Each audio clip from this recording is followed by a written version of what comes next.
Broadcasting live from Urban Cigar Lounge, 601 Main Street here in Daytona Beach, Florida, it's the Hail Wildcats Gridiron Show. Gridiron Gang, it's game time. Let's flip the switch and do this.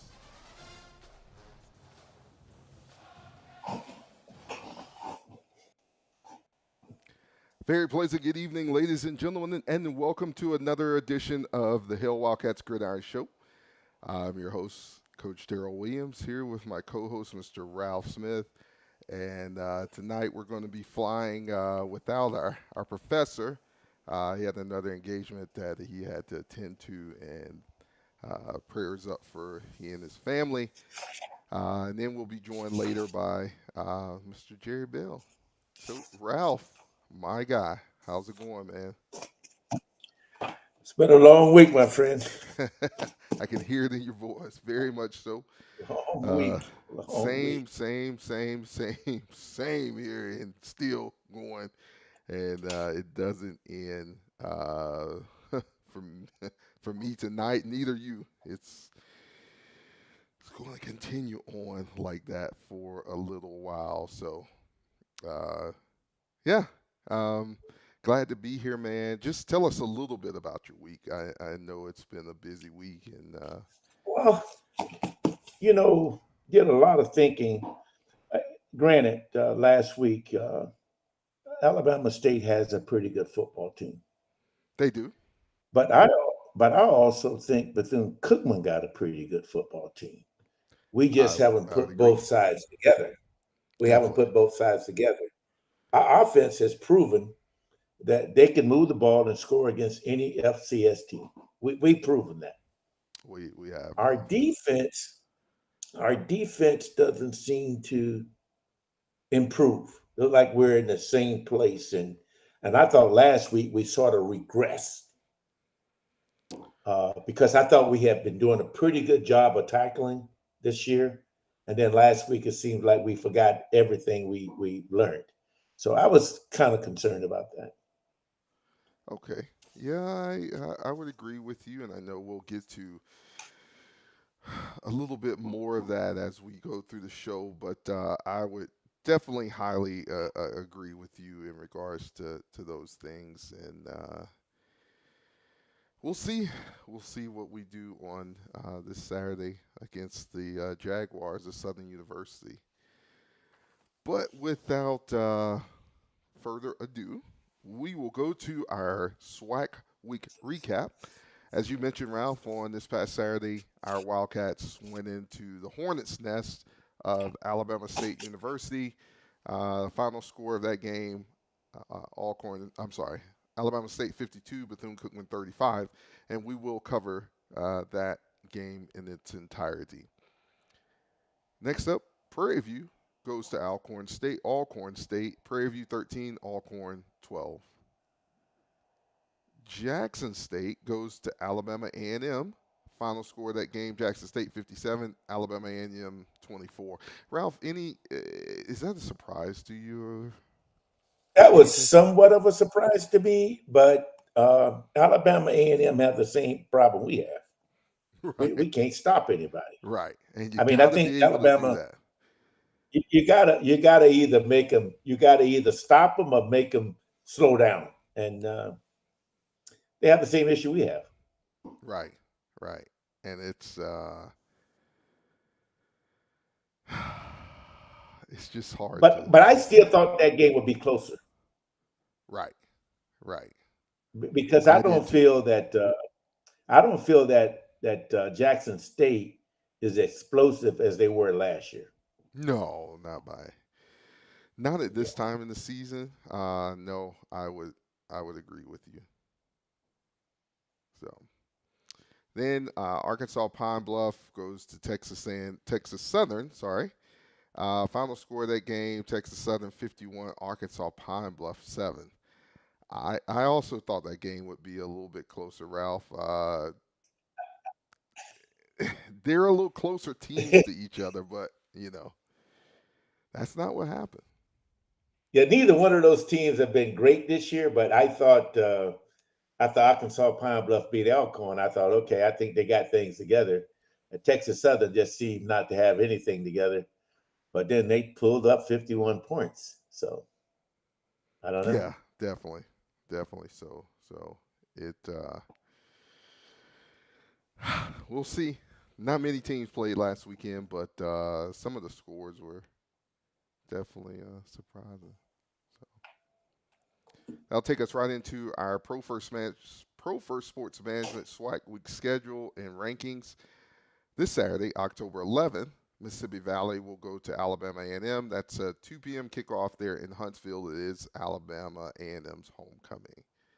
I think a lot of homecomings for these guys. Lincoln out of California will travel to Alcorn. That's homecoming. Yeah, that's That's kickoff there in Lorman.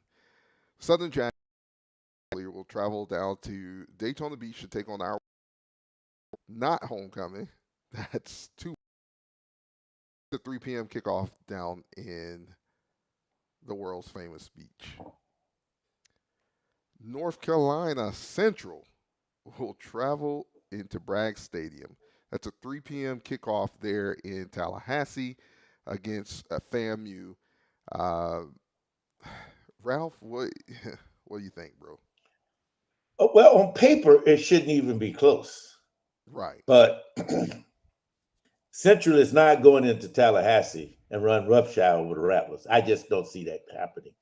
I don't think A&M is that strong, but I don't think they're going to lose 2 in a row at home. I just don't see that happening. Right. Yeah, I think it's going to be an excellent ball game, though. Got you. Then Alabama State will go to Jackson State. That's another homecoming. That's a 2:30 p.m. kickoff there in Mississippi Veterans Memorial Stadium. And I know you got a little bit of chatter on that, Ralph. Yeah, that's going to be, what the statement that I just made about Jackson State this weekend, that would either I'm right or it's going to prove me wrong. I think that I don't know. I just don't see them scoring a whole lot against Alabama State. Now, of course, Alabama State, as far as I'm concerned, defense is not as good as it was last year. Right. No, but it's good enough. Yeah. It's good enough. It's good enough. So we'll see what comes out of that contest. That'll be a great one to watch. They will kick off about 30 minutes after we kick off there in Daytona. Texas Southern will travel to Grambling. That's a 6 p.m. kickoff there in Grambling, Louisiana. I take Grambling in that one all day, I believe. You're going to take Grambling in that one? Yeah. I think that's a good choice, actually. Yeah. I think that's a good choice. Yeah. Let's go into our FCS computer rankings. In the SWAC, at number 27, Jackson State comes in. They were previously 29. Alabama State comes in at 33. They were previously 45. Prairie View A&M comes in at 46. They were previously 50. Grambling State comes in at 48. They were previously 57. Our Wildcats come in at 73. We were previously 64, so we dropped back about 9 spaces, only to hopefully move back up this weekend. Texas Southern comes in at 74. They were previously 90. FAMU comes in at 83. They were previously 87. Alabama A&M comes in at 91. They were previously 74. And Southern University comes in at 96, previously 102. Arkansas Pine Bluff 107, previously 98. Mississippi Valley comes in at 124. They were previously 128. And Alcorn State rounds it out in the FCS at 128. They were previously 126. All right. As far as the SWAC rankings, coming in the East, Alabama State 2-0 in the East, overall 4-1. Jackson State 2-0 in the East. In the conference, 4-1 overall. Bethune-Cookman 1-1 conference, 2-4 overall. Alabama A&M 0-2 in the conference, 3-3 overall. FAMU comes in 0-1 in the conference, 1-3 overall. And Mississippi Valley State comes in at 0-1, 0-4 overall. In the West, Prairie View comes in at 3-0 in the conference, 4-2 overall. Texas Southern comes in at 2-1 in the conference, 2-3 overall. Arkansas Pine Bluff comes in at 1-1 in the conference. Overall, they're 2-3. Grambling comes in at 0-1 in the conference, 3-2 overall. Southern comes in 0-1 in the conference, 1-4 overall, and Alcorn rounds it out in the West, 0-2 in the conference, 0-5 overall. So there you have it for the SWAC week recap and rankings and power rankings, and that will lead us straight into our Bethune-Cookman versus Alabama State recap. Ralph, take it away, my friend. Well, there'll be some people say, well, you gained all those yards in the third and fourth quarter, but we gained 309 yards in the first half. And we had a total of, 569? Yes, sir. That is correct. And we gained 309 of those. I think the offense is on schedule. I think that anybody in the SWAC would have a difficult time stopping us. We just got to bring the other part of the team along with us. We got to get them to join the program. But Alabama State, I'm going to just say this, and I hope that some of the defensive coaches at Bethune-Cookman hear me. But anytime a team gets almost 400 yards on you on the ground, I don't know if that's unwilling or unable. But they had 388 yards on the ground. It's putrid. That's almost like practice. Right. You typically don't give that up, Ralph. Not a team on the same level you're on, right? No. Right. I would highly agree. Let's go through that game, Ralph, real quick. Timmy McLean came in. Of course, Cam got a little banged up early in the game on a sack. Timmy McLean comes in, passed for 266 yards, 2 touchdowns. Definitely wasn't enough. We fall to the Hornets of Alabama State, 52-35, on their homecoming, one of their homecomings, and we'll talk about that later. Of course, how we opened the game gave you a glimpse there of our offense from the past week. We opened the game. Cam Ransom comes around the left side of the field. Everyone thinks he's going to run the ball. All he does is tee it up, 85-yard touchdown to Malik Huggins. Juan Dominguez goes in, knocks it in. Crowd stunned, 24,736 people in that stadium. That was the biggest crowd of the weekend in HBCU play. As you said, Alabama State gets the ball back, and Andrew Body hits Derek Harden. That was a 79-yard drive that they put together. They tie the game up 7-7.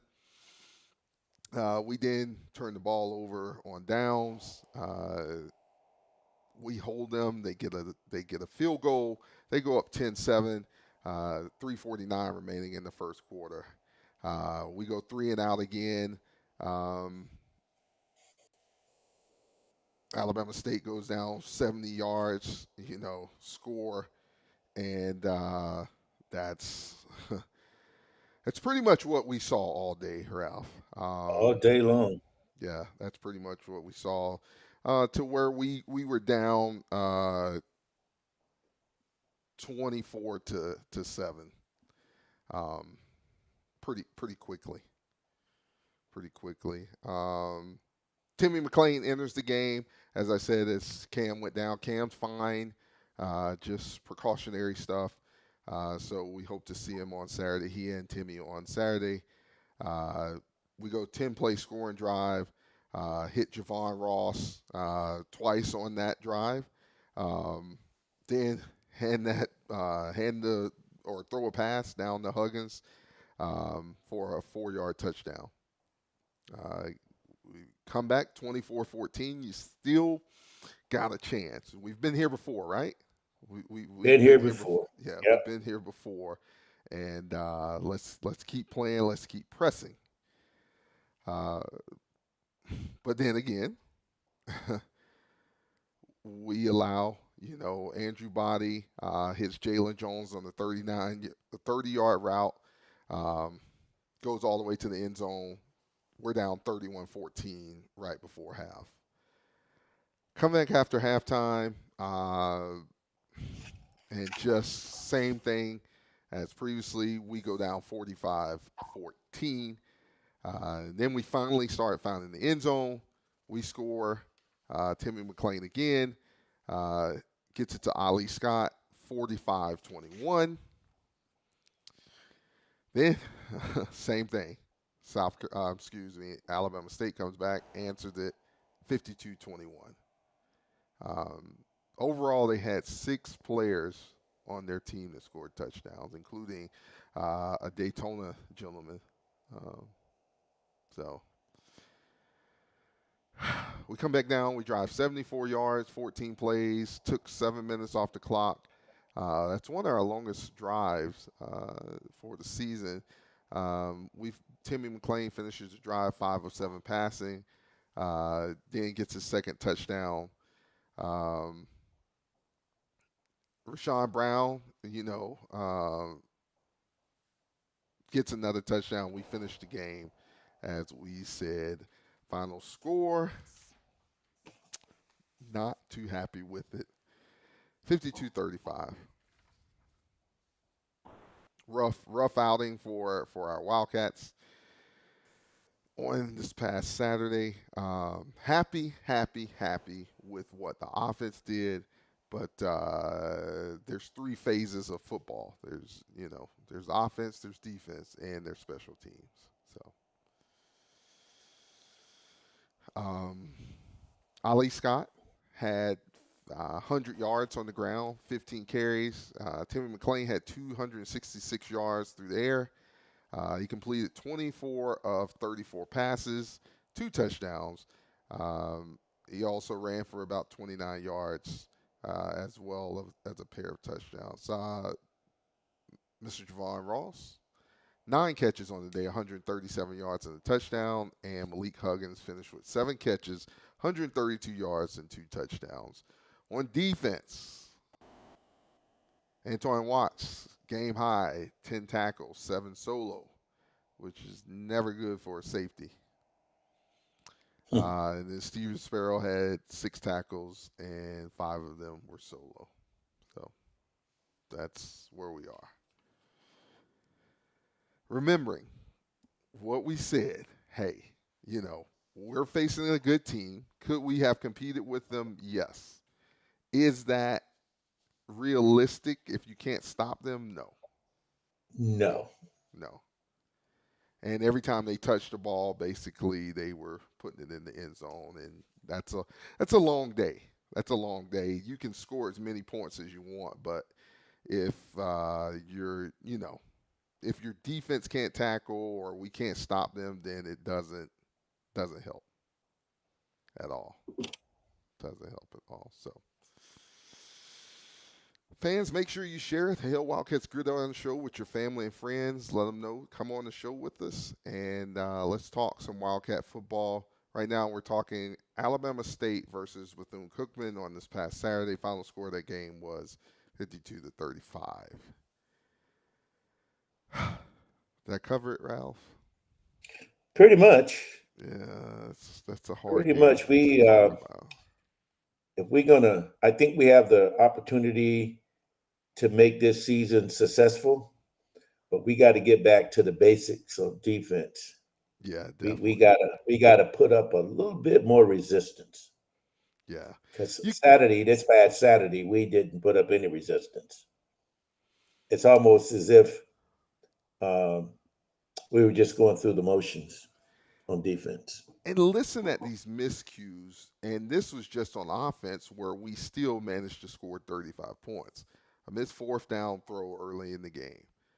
Fumble in the second quarter that resulted in the touchdown. Missed field goal later on in the second quarter.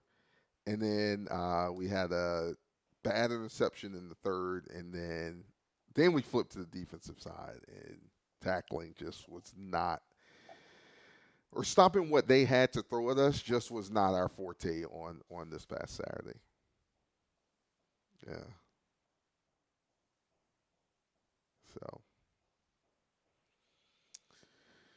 So I'll go over our stats. Yeah, go ahead.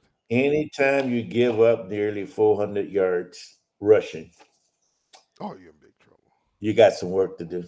You're in big trouble. Yeah. Because I'm sure all the next several games we played, everybody know, hey, we can run the ball. Cookman. Yeah.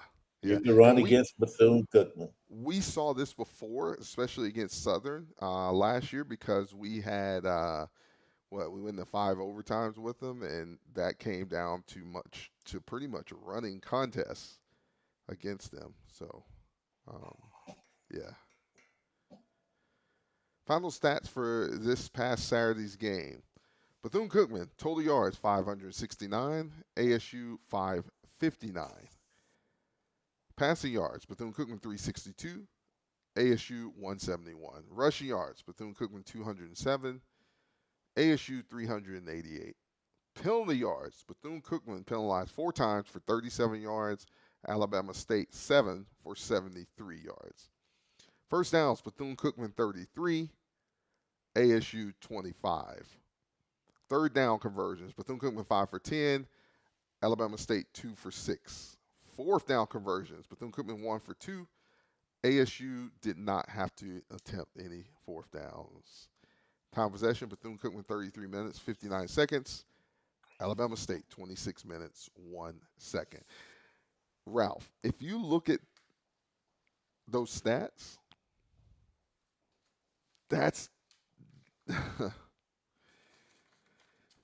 those stats say you're not supposed to have lost that game. Well, those stats said 2 things, though. Yeah. It says what you just said, and the other thing it says is that it didn't take them much. It didn't take them much effort to get down the field and score. No. That's what it says to me. It also says that both defenses are not that good. Yeah. And ours is a little worse. Theirs is not that good, and we're a little worse than they are. Yeah. That's what that says if we're talking. That's what that says. In layman's terms, right? Yep. But that's why I say you got to be careful looking at statistics. Yeah, they will come back and bite you. To make a fool out of you. Yeah, they will come back and bite you. I mean, because if you look at even the third downs, usually 50% is pretty good. Yes. And then they had 2 for 6. Right. But they really never got to they didn't get to that many third downs. No, they didn't have to. I mean, and when they did, it was one play that got us every time. They ran the same play every time. Every time. That's the every time. So. And it was wide open. We never ever adjusted to that play. And they called it on every third and long or second and long, they called the same play. Every chance they got, yeah. On that drive. I mean, I don't know whether or not we could figure it out. I'm just thinking that I don't know what we're thinking. I mean, because we're not making any in-game adjustments to anything. Whatever we. Huh? How critical is in-game adjustments for our fans? It's extremely important because you see what a team tendencies are, right. And then what you do is make an adjustments to get them out of that. Because when you come into the game, you've studied film, but it's not going to be exactly like the film because they know, hey, we did this the previous week, so we got to change this up a little bit, or maybe running out a different formation. We've seen that formation, or even a different play out of that formation. Hence, even for our offense, the speed option that we usually run, we didn't see much of that this Saturday. So you got to mix it up and be ready for it and be able to make those in-game adjustments, and we're just not able to do it. I mean, it's almost like we waiting for them to come to us instead of for us attacking them. Yeah, they're attacking us. Yeah, and it's supposed to be the opposite way. Right. The defense is supposed to be doing the attacking. Right. But they're attacking us. Yeah. And again, I'm okay with the 4-2 with anybody but Bethune. Bethune cannot, whoever can put the 4-2 in can't coach it. It doesn't work for us. Right. If you're running it, you got to be able to adjust into it and out of it, and that's kind of like the same, that's what Florida State ran into with Virginia. Yeah. You got to be able to move in and out of it, and you got to be able to, mix it up. If you look at it, Alabama State knew they could outflank us. Right. So they ran the same play. Yeah. And no answer for it. And we had no answer. Direction. Exactly. And we never, ever even attempted to make an adjustment. No. Never even attempted. No. So that's why I said either unwilling or unable. And I'm not quite sure which one of those it is. I'm more on the side of unable. I would agree with you on that. Yeah. But you got to because well, go ahead, Ralph. Look, we've had 5 bad years. This is the one year where we got the athletes where we can make this a successful year. But our coaches, I'm not worried about the offense because the offense is proven. Hey, we're going to score at least 35. Yeah, we're going to score at least 35. Right.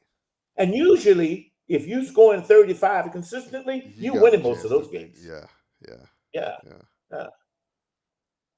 But I don't know. I mean, to say that we aren't going to make any adjustments from this point forward, that's almost impossible. How could you accept that, though? How could you accept that? I won't say any won't be made. It's just you gotta try something different, and it has to start with this week. Yeah, I know you're going into a bye week after this game, but don't just squeak by in this game. Don't just squeak by because they, as we'll get to in the scouting report, they have a decent running back over there. Yes, and that's, like I said, how we lost the game last year. It wasn't the same running back, but, when the rubber met the road and you're going into these different, these many overtimes, you got to protect the outside the tackle, and we did not do that. And that's how we came up on the losing end of a very winnable game last year against these same guys we're facing this weekend. But even if you look at Saturday, though, if we would have made the tackles that was directly in front of us, we could have slowed them down. But we missed sure tackles. Yeah. I mean, it wasn't even close. Right. I tell you, Ralph. Hopefully we'll get it, man. Let's go into our grading period, and we hope you'll join us on Facebook and YouTube for our position and team grades. So, without further ado, we're going to players and headsets, Ralph. So, let's go quarterback play. I'm going to give my quarterback a B+. We talked about it last week, and I know you were there before, and the one thing was we fumbled the ball twice, right? And we also said that we could not have that this week, right? Right. Yeah, he couldn't have any turnovers. I understand he got pressured, kind of got hit awkward, kind of fell awkward, but we got to hold on to the ball. And then we were able to get back on a fumble where it was a non-contact fumble with, Timmy McClain, just that stuff. You can't have it. Yeah, you can't have it. It backed us up a long way because of the fumble. So this is one of the things I noticed about our quarterback. Mm-hmm. I think that Cam Ransom throws the long ball just as well as anybody in the FCS. Oh, for sure. What I find that he have an issue with is throwing the ball out of the flats. Every time he usually throw that one short. Yeah. It's always short.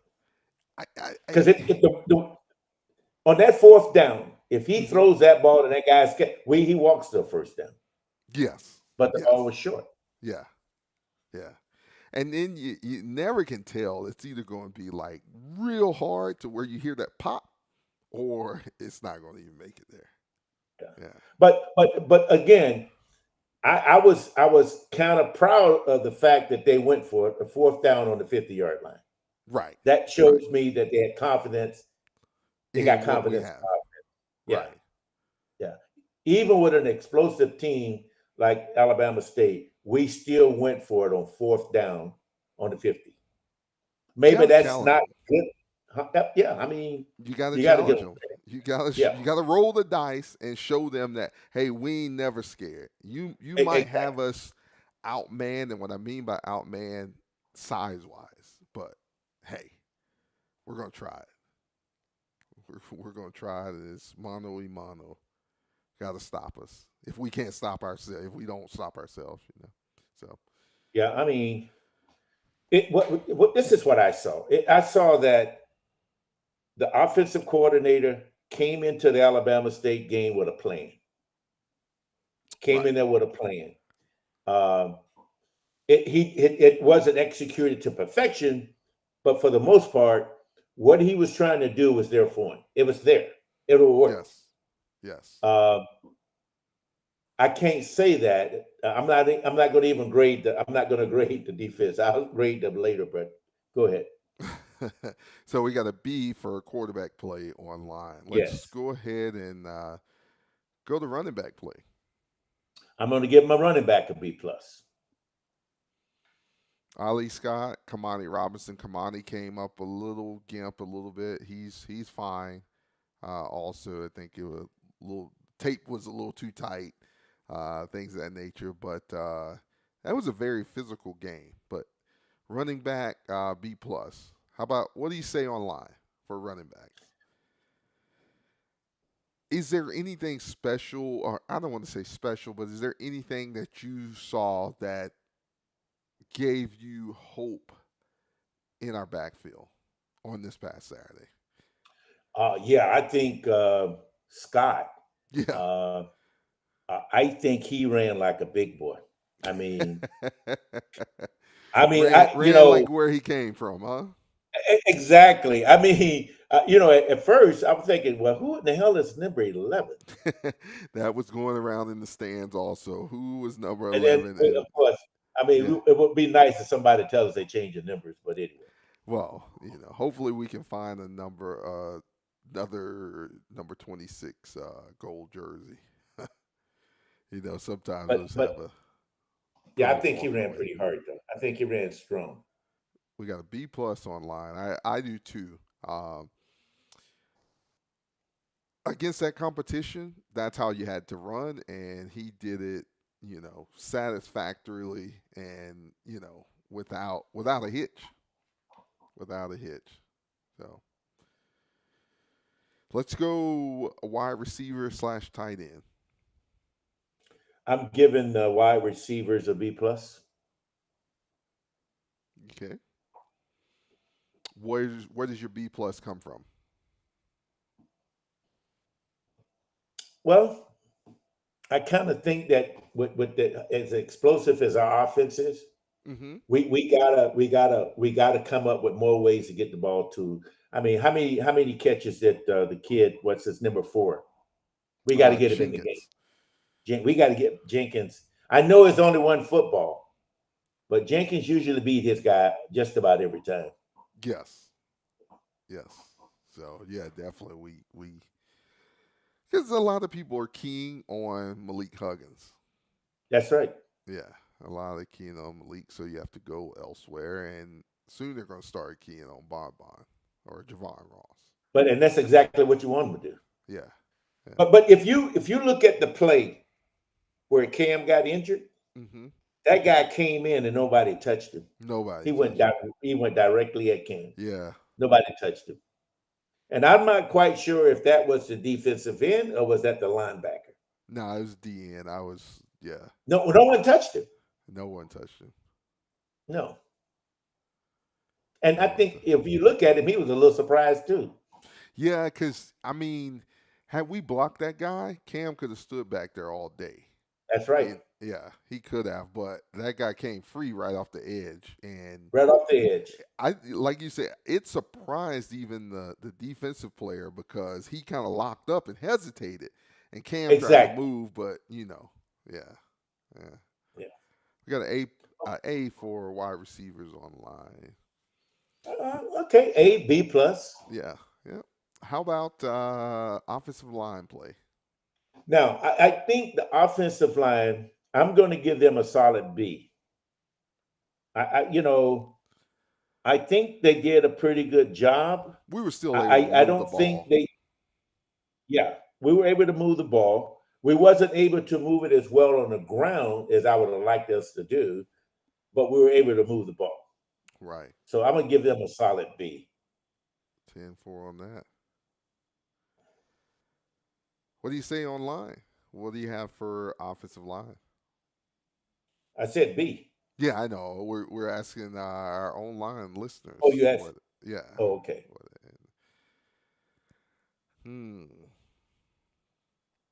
While we're doing that, let's go overall offense. I'm going to give them a B. Like you said, 35 points is definitely. Usually you win those games. Yeah, offensive line got to be online. Yeah.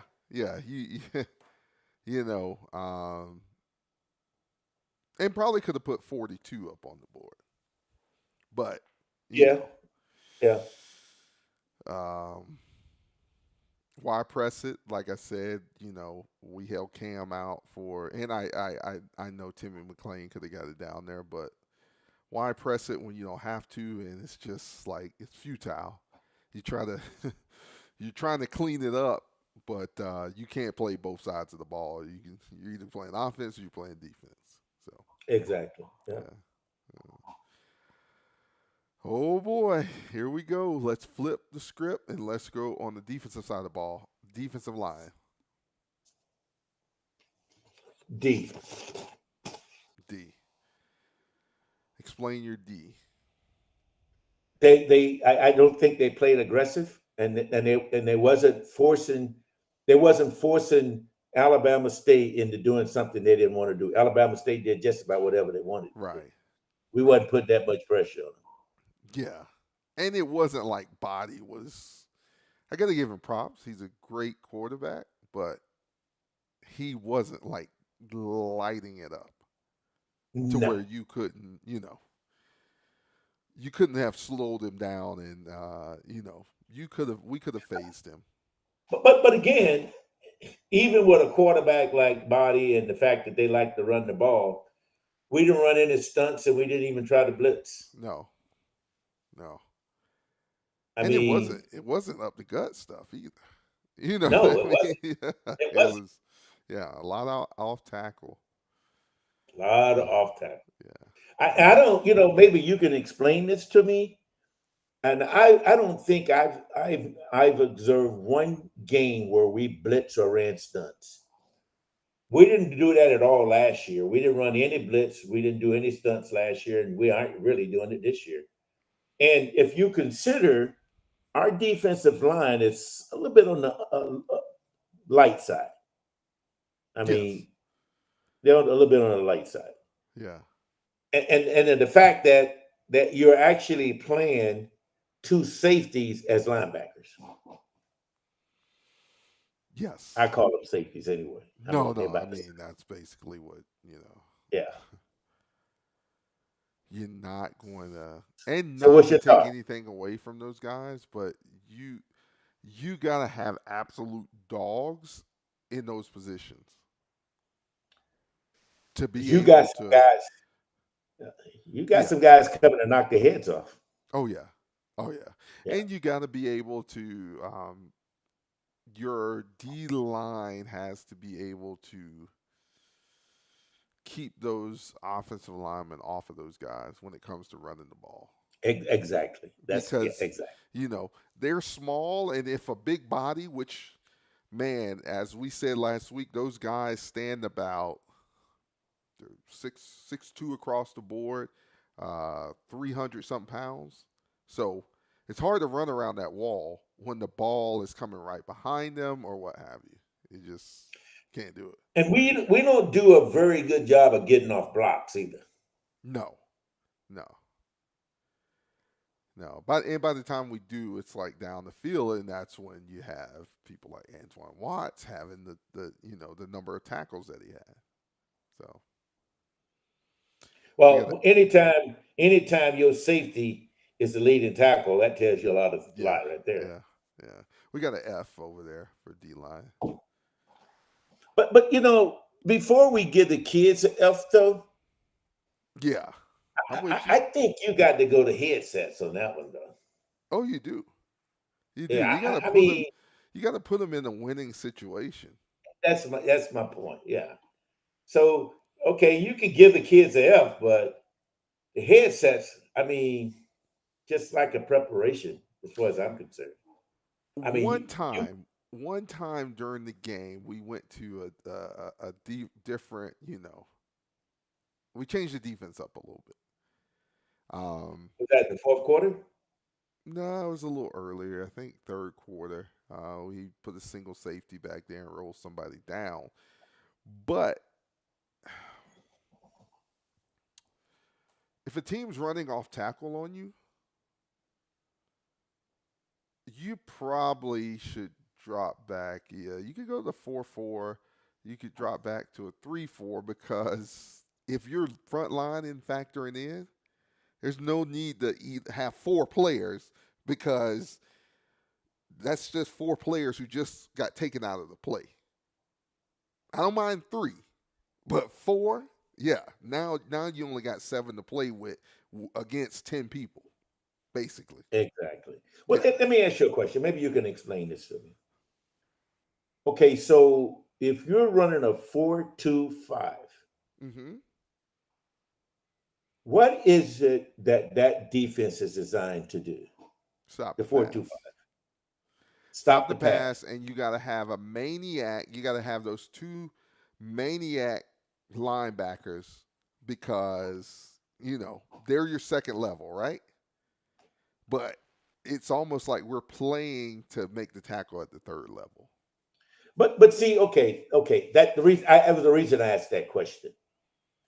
We knew coming into this game that Alabama State was going to try to establish the run. Yes, sir. And what we want to do is not let them do that. We want them to do something they might feel uncomfortable doing. Right. So if that's the case, why are you setting up to stop the pass knowing that they want to run anyway? Well, and that's the whole league. Now that everyone sees that you're suspect in the running game. As we said last week, Alabama A&M ran out of time.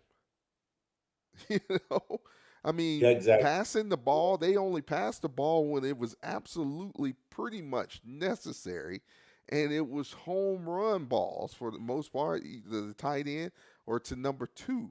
But, 9 times out of 10 this past Saturday, if they were throwing the ball was thrown at the line of scrimmage. Pretty much. And caught at the line of scrimmage, and then what? What do we do on offense? We let our playmakers make plays, right? Exactly. So I'm catching the ball at the line of scrimmage, and then I'm finding the crease, and I'm getting to that crease. So if I'm running to a 4-2-5, and then I'm playing everyone back so far off, I'm giving you everything you want. All I need is a space. I got speed. All I need is space. And I don't care how big you are. That's all about athletic ability. You got space. Yeah. That's all I want, man. Give me a step. The way we're lining up, though, is almost as if we got Dan Marino going to throw the ball 30, 40 times. Yeah. And that ain't it when I can run the ball. So we're going to say this, and I'm sure we've said this in the previous show before, but when you had 2 MEAC teams coming into the league, coming into the SWAC, right? Yeah. What did we do in the SWAC, in the MEAC? What was our brand of football? Ran the ball. Yeah, we ran the football. Power, right? That's what, like we said, and like the creator Jerry said in his write-up, We got bullied by Alabama State. The SWAC wasn't a bully team or bully league until we came in there, us and FAMU. But they know they had to go pound for pound because that's the type of football that we played. And now, that's MEAC football. Yeah. That's why the MEAC won for so long in the MEAC SWAC. Because you're powering, you're bullying people. South Carolina State bullied us. Alabama State bullied us. And Alabama A&M tried to bully us as well. Yes. And almost had it, but it's just again. And I've asked you and Jerry, and I've asked the professor the same question. If everybody is trying to run against us, why are we got our defense set up to stop the pass?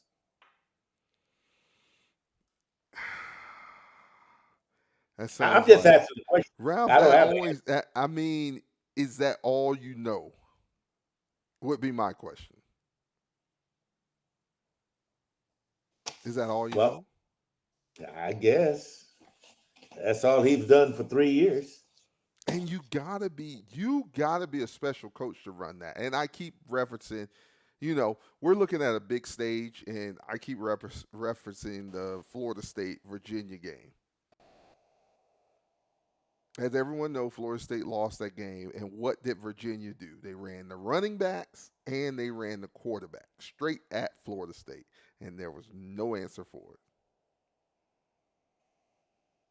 it. Did Florida State make any adjustments?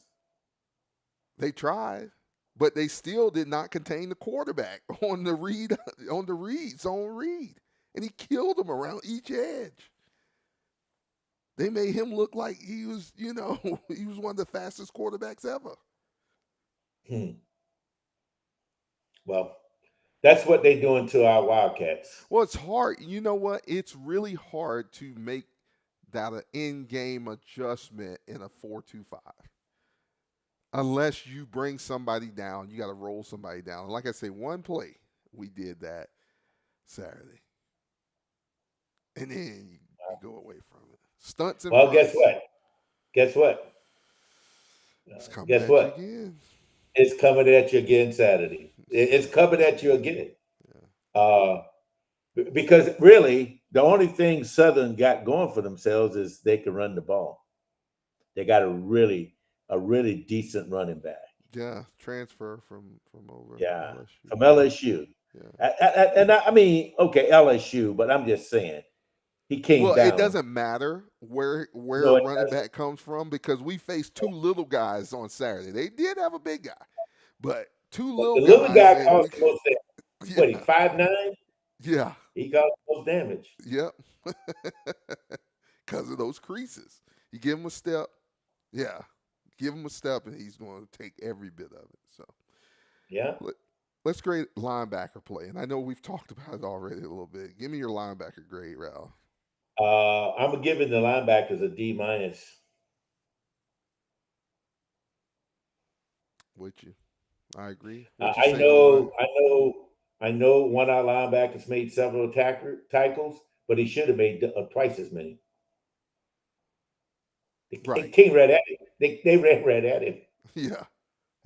But that's what I'm saying. If you got a wall in front of you, and they don't even have to block you. All it is let me step in your way, and now I got to decide if I'm going to your left or right to get around you. And God forbid if he locks onto you to block you, it's over. Yeah.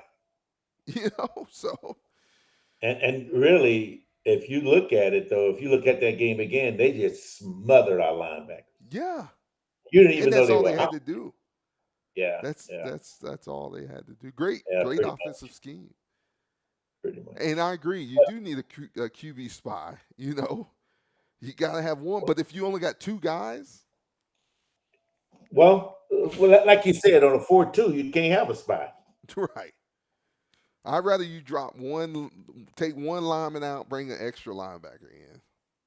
Or you got to go to a 3-3-5 or 3-3 stack. Help yourself out. So yeah, I would agree with the linebacker grade. How about defensive backs? Well, since the defensive back and the safeties had to make all the tackles, I'm going to give them a C. Yeah. Yeah. I mean, because they got a herd coming at them and they got to make a tackle. Now, they missed a lot of them too. So I'm going to just give them a C, maybe a C minus. All right. But again, I'm going back to the headsets. I'm saying the headsets did not prepare the defense to play the game that they should have played. They didn't prepare. I will say this, Ralph. From what I'm hearing, everything they did was known. But knowing it, and then it actually is different when that scout team is running against you and the team who perfects it the best, because that's what they practice day after day, runs it against you. So that comes down to the biggest thing, in-game adjustments. As we said last week, first year, we made great in-game adjustments. Last two. And the defense, the first year, the defense was a strong part of our team, too. Yes. If we could just have the best of the both. And, I tell you. Let's go. But really, think about it before you go to the next trade. Think about it, though. Do you agree that the Alabama State defense is not nearly as good as it was last year? No. And it's not like, and people might say, you're crazy. If you look at that score, it wasn't like total domination that you could not stop them, because you got them to how many 3rd and 9s? About 6? Yeah, you got them to that, and you tried to get them off the field. How many you had an opportunity to get them off the field, and it didn't happen. It didn't happen for, they were 2 for 6. Yeah. They were 2 for 6 in that, and, yeah.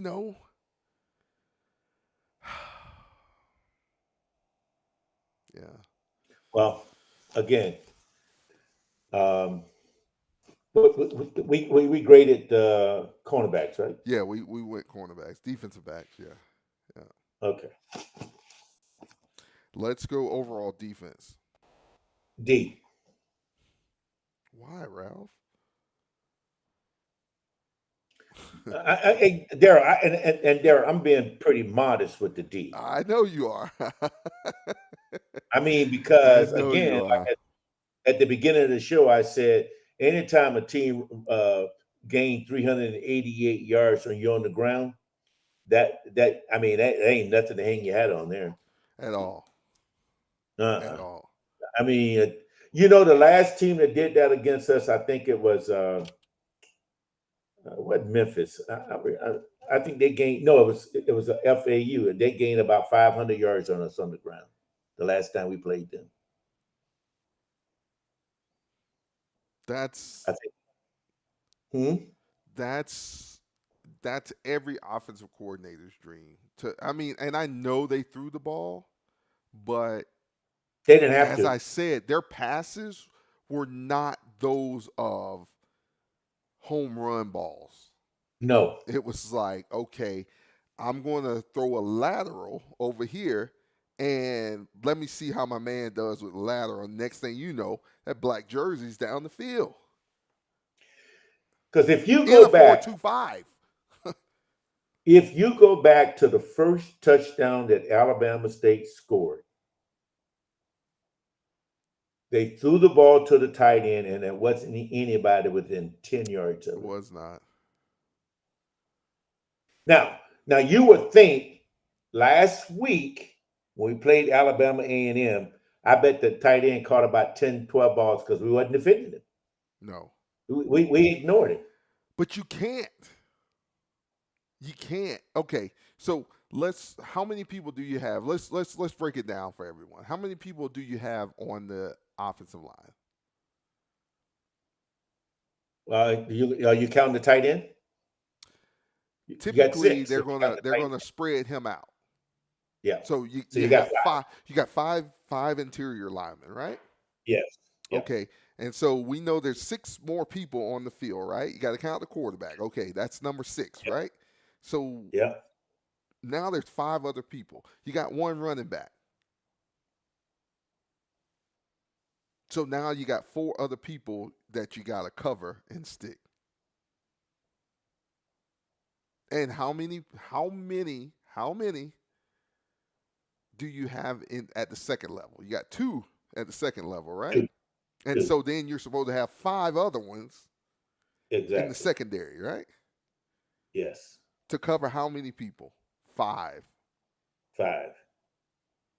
So basically, you got 7 people, right? You got 7 people to cover 5 people. And you still can't do it. Somewhere those numbers are getting lost somewhere. Let me ask you this though. Are we trying to play something that we really don't know how to coach them? No, that's not it. That's not it, Ralph. That's not it. You're doing what you know how to do. Mm-hmm. Because that's all. I hate to say it, but that's all you know. And so changing to something different, and you're as a person, love Coach Wimbo, but a defensive coordinator is supposed to be able to change it up and do what's best for the guys. Put them in the position to win. And every play is a new battle when you're out there on defense. So you should be able to put them in a new position every time, a strategist. Ralph, you're a vet. Thank you for the service for all the vets out there. When you went to Vietnam, Ralph, there was a strategy when you first went over there, right? Of course. But the enemy's not going to tell you what their strategy is, right? So you come out with your strategy and you see what they're doing, and then what do you have to do? Hey, that's not working. But the one thing, go ahead. But see, the one thing that we learned though there initially when we went to Vietnam, we were fighting World War II conventional war, and they were fighting guerrilla war. Right. And guerrilla war is there's no lines. In conventional war, there's a line. Right. Front line, back line. Right. But in guerrilla war, there is no line. What they would do is attack you with smaller groups, but they wouldn't stay there to fight you. They would attack you and take off. And we had to try to draw you in. Exactly. We had to adjust to that. And it took us some years to adjust to that because we had never really faced that before. World War I, World War II, the Korean War, it was a line. Okay. Anytime you cross this line, it's going to be danger. But in the Vietnam War, that was a jungle war. Right. You don't know where they're at. They don't know where you're at. It's just and I know his way. So the bad part about it is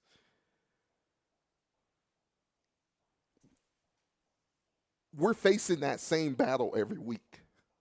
Yeah. And we're not adjusting to it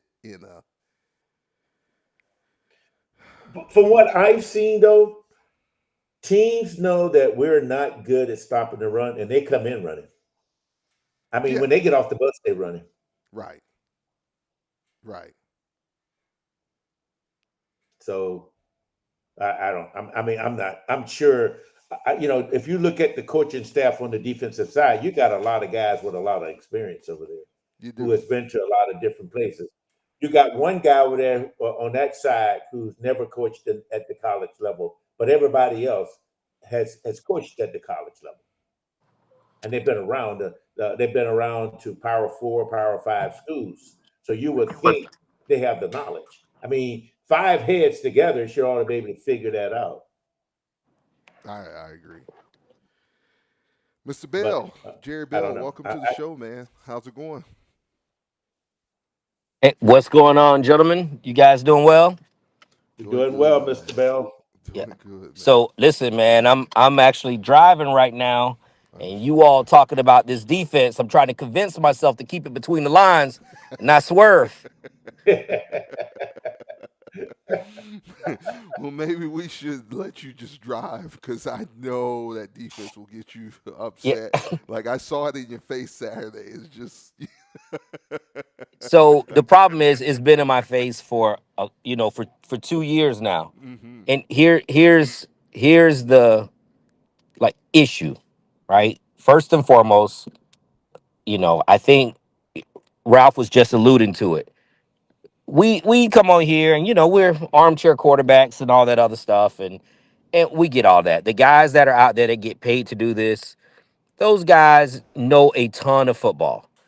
However, it's a performance metric game, and so you got to be able to produce that. And so what is frustrating is last year Bethune-Cookman defensively ranked at the very bottom three in most categories. The offense ranked in the bottom three in most categories. Coach Woody made a decision to change offenses, and now they're in the top three in every offensive category.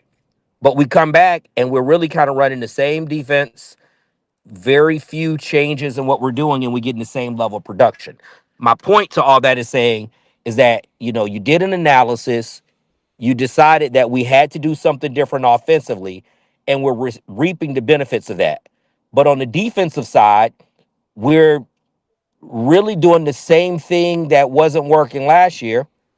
It's not working this year, and it's not working from game to game because to again Ralph's point that I'm just restating, we saw much of the same approach from Alabama State in their preparation that we saw from South Carolina State. It was the same concepts. same And thing. we didn't adjust in the South Carolina State game.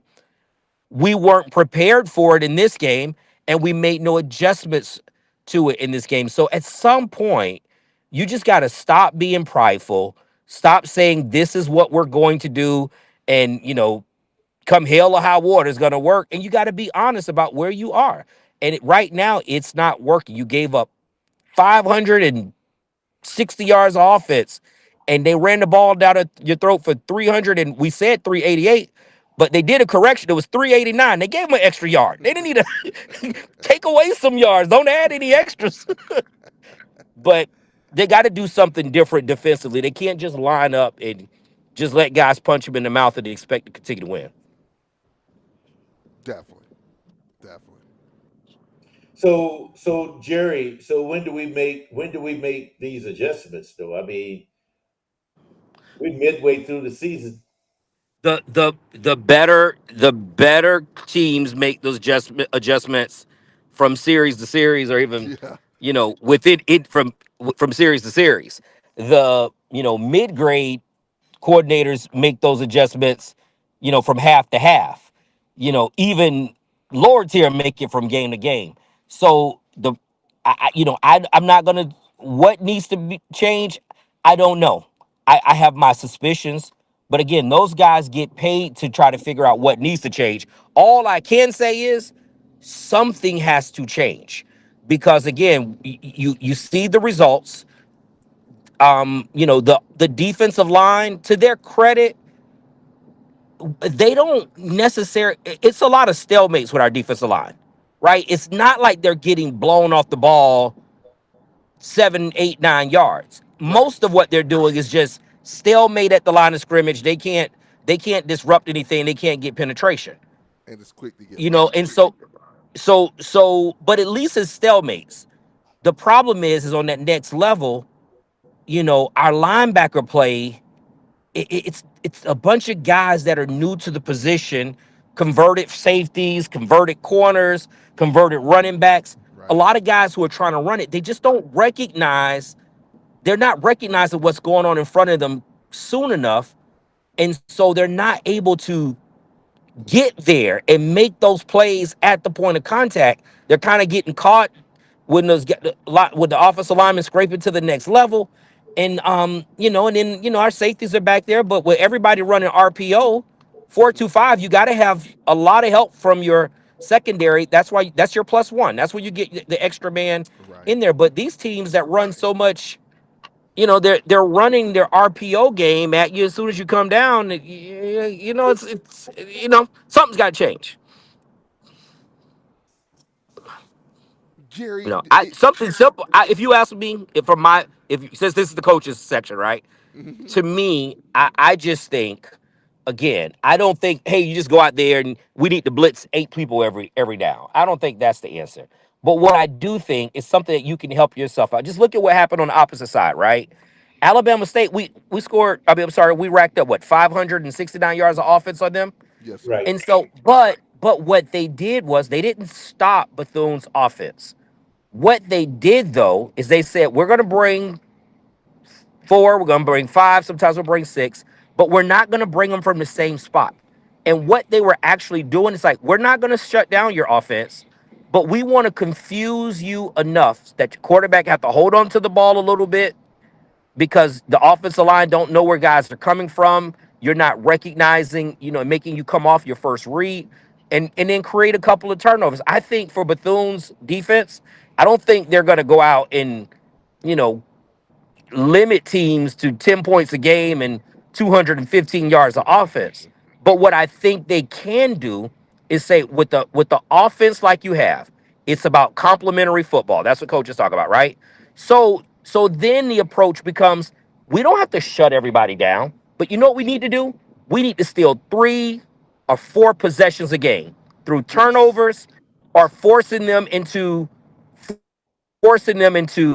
negative situations where they now that turns into punting situations. So we can get off the field 3 or more times than we normally do. And with the offense the way that we have, you think, okay, we get 4 extra possessions, we're going to score on 2 or 3 of those. That's Yeah. where you find your margins. And that is, like you say, Jerry, that's one of the things we struggled with this past Saturday because how many, I think early in the game, we got shut down twice and had to punt the ball away or what have you. And of course, Yep. what did they keep doing? Kept scoring. So now you're behind the Yep. 8 ball. And we're not able to stop them. They were able to stop us twice. So now that's a 2 touchdown. Which if you get those 2 touchdowns, if we were able to score, look at the score. Right. Look at Right. the score. And again, something's got to give, right? You can't, like, again, to me, I'm like, if you're gonna score, I know I can't stop you by playing this bend but don't break. Well, we're bending and we're breaking. So if I can't stop you from scoring with my defense, then again, I'm not by playing my base defense is what I'm saying. By Right. just playing base, Right.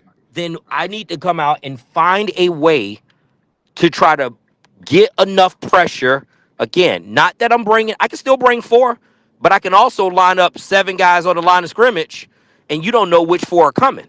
Make them to be accountable because all I need is, you do that on second down and 6, and I wind up getting somebody make the wrong read, and now it's a 3rd down and 13.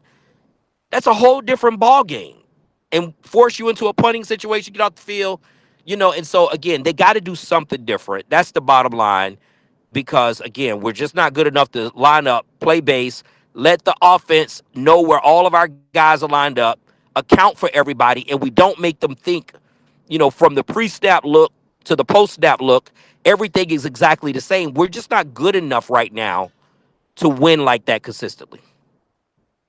We're not. We're not. See, I guess the thing that really got to me though I think it was 2 minutes left in the half, and we kicked the ball off, and they were on the 20-yard line. And then it appeared, I don't know what defense it was, it appeared that we went into a prevent. And the quarterback ran 60 yards. Nobody was nowhere near him. I think he got tired and just ran out of bounds. Well, Kind of. your linebacker got caught up inside on that. He had his eyes on him the whole time. He took a awful angle. I mean, I'm talking about a god awful angle to get there, and he just ran right by him. But we played a prevent defense the whole game. We gave up 560 yards and 52 points. I think we were on the goal line playing prevent. Yeah. So That's what I was saying earlier. Hey, Jerry, that's what I was saying earlier. I said, when the team run 388 yards, I mean, I don't know whether you got an explanation or not. I mean, they ran 388 yards on the ground. It's almost like practice. yeah, hey, listen, Eddie Robinson dressed his grandma in one of those uniforms and let her score. You ain't joking. I think, Ralph, to answer your question, I don't think you will see many changes this weekend, but I do think for the off week is when you might see some. Not saying it's going to be like a revelation, but I think that gives you the opportunity to where you can go ahead and install some different things and then come out against UAPB. Yeah. Okay, so but even if you don't make any changes, can we just be a little bit more aggressive? I'm going to err on the side of I could be wrong. Maybe this is just me being optimistic.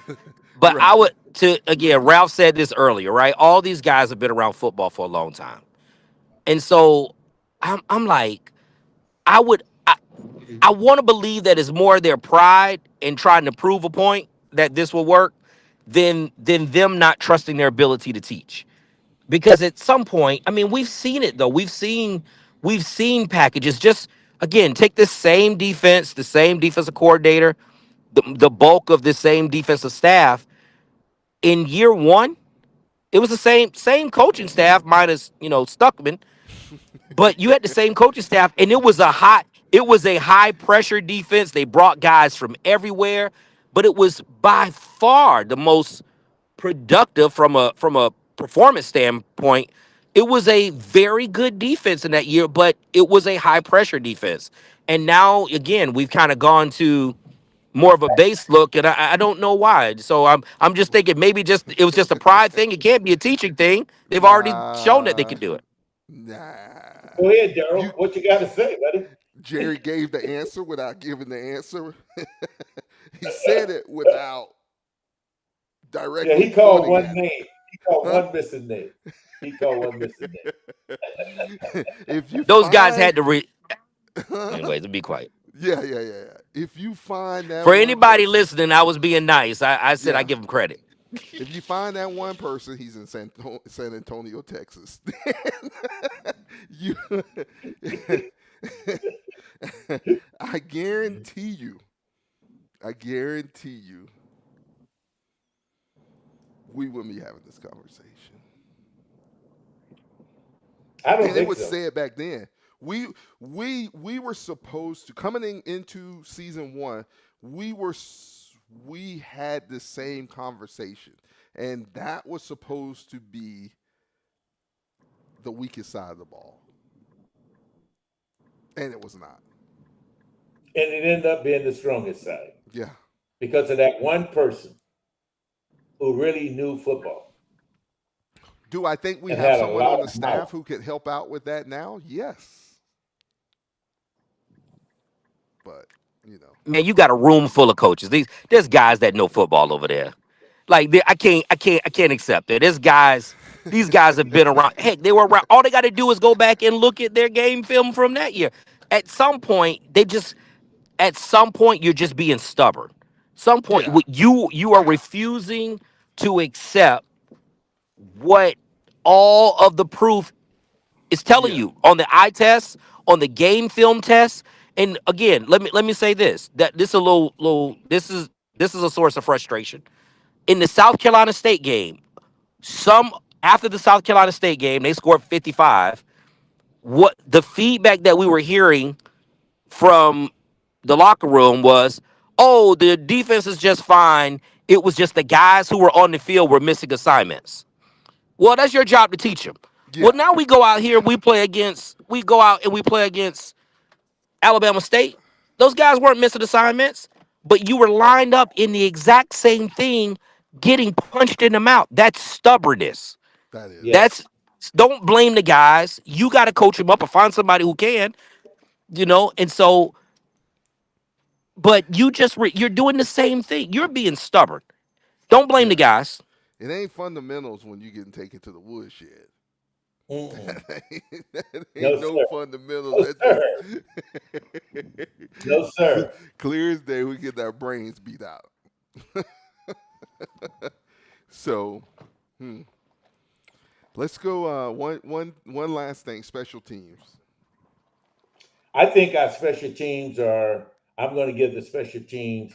I think we still have a small issue with the kid that's holding the ball for the field goals and extra points. I think he has a problem, but I'm going to give the special teams an A. We got to straighten that problem out though, because he haven't. It's an easy fix, Ralph, and I see what it is. I mean, it's the exchange between the snapper and the holder. Exactly. Yeah. Because when that ball is snapped, as soon as that ball is snapped, Juan is approaching the ball to kick it. And if you got it down or you don't got it down, he's finna swing. He's gonna swing at it. He's gonna swing it, So, But do you do agree though? The special teams that we have this year is twice as better than the special team we had last year. oh, by far, in every facet. I think they're better coached. I think the two coaches we brought in has made a huge difference on special teams. Oh yeah. I mean, there was numbers put out when Today, yeah, earlier today. Yeah, in regards to special teams numbers. And they're huge. I mean, when's it Huge, ever right? Yeah. And basically that's Max has been here. Max Tulin has been here. But basically, that was a whole overhaul, not just the coaches, player wise, of the punting game. I mean, of special teams, rather. Yeah. It's complete overhaul. So, we'll see. Yeah. Yeah, it's definitely a slow exchange from the snapper to the holder. It's a very slow exchange. It's Very. not that ball's supposed to be back there on the line to get it down, but it's I think he's more interested in getting it back there than getting it back there in rhythm. And that whole thing is built on timing. We missed Clayton with that. I forgot where he transferred to. So, yeah. But hopefully that can get fixed during the off week also. So. Guys, that'll take us right to our Southern University scouting report. Southern comes into this contest on Saturday, 1-4, 0-1 in the conference. For scoring, Southern scores about 15 points a game on the season. They've scored 75. Their opponent scores about 36.8 points for 184 points total. Southern, first down, 74 on the season. Their opponent's 115. Rushing yards. Southern has 842 yards on the season. Their opponents have 894 yards. They average about 168.4 yards per game on the ground. Their opponents 178.8, which bodes well for our Wildcats. Passing, so far, they have thrown 116 passes, completed 64. They have 3 interceptions. Their opponent has thrown 147 passes. They've completed 98, no interceptions. Average yards per game passing 128.4. Their opponents 244.20. Again, that bodes well for the Wildcats. Total offense. Southern on the year 1,484. Their opponents 2,115. They average at about 300 yards per game for the Southern Jaguars. As far as penalties, Southern averages 79.8 penalty yards per game. Their opponent 66.6. For the year, Southern has 48 penalties, 399 yards. Their opponent's 40 penalties for 333 yards. Time of possession.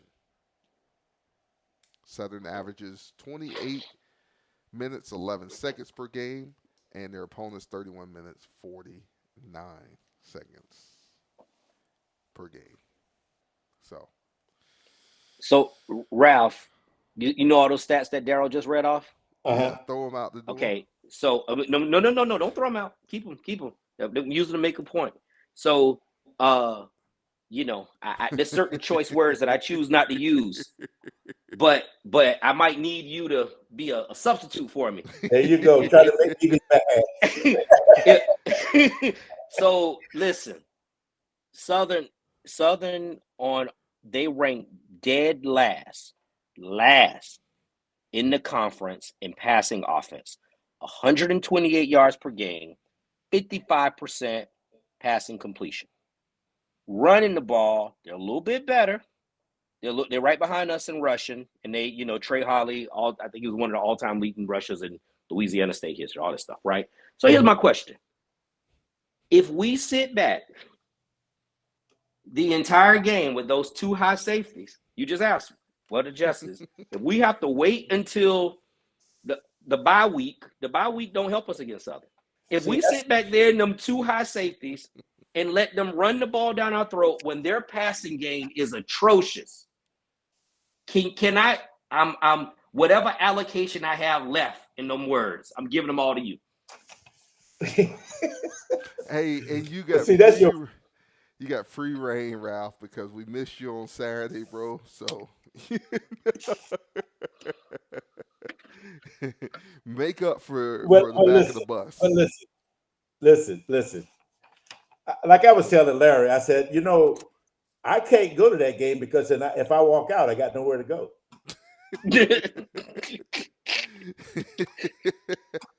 Somebody would have gave you some fried fish in Alabama. They nice. Yeah.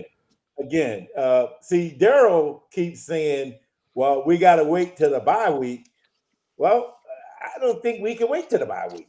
I think we got to make changes and adjustments now. Well, it's Thursday, Ralph. I mean, we should have been making them all week, dude. We should have been making them all year, Ralph. Well, of course. What makes you think it's going to change coming into this week if you go and beat Alabama State, your defense stops Alabama State, then how are you looked at? Against an offense that's, yes, they're decent, but you had the opportunity then. What makes you think it's going to wait? I mean, what makes you think it's going to happen this week? You got to stop their run game. You have to. So in the article, right, the article that I wrote about the Alabama State game, one of the points I put in there was, every offensive coordinator in the SWAC is going to be looking at what Alabama State did, running the ball, and try to replicate that. That starts this week. There ain't no way. Like, just please, right? Please, Daryl, what you're saying, I want to accept. There ain't no way you can do the exact same thing you did last week and let these guys who struggle passing the ball not be forced to throw the ball, because you just said, if you want to run it, that's fine. We'll see if we can.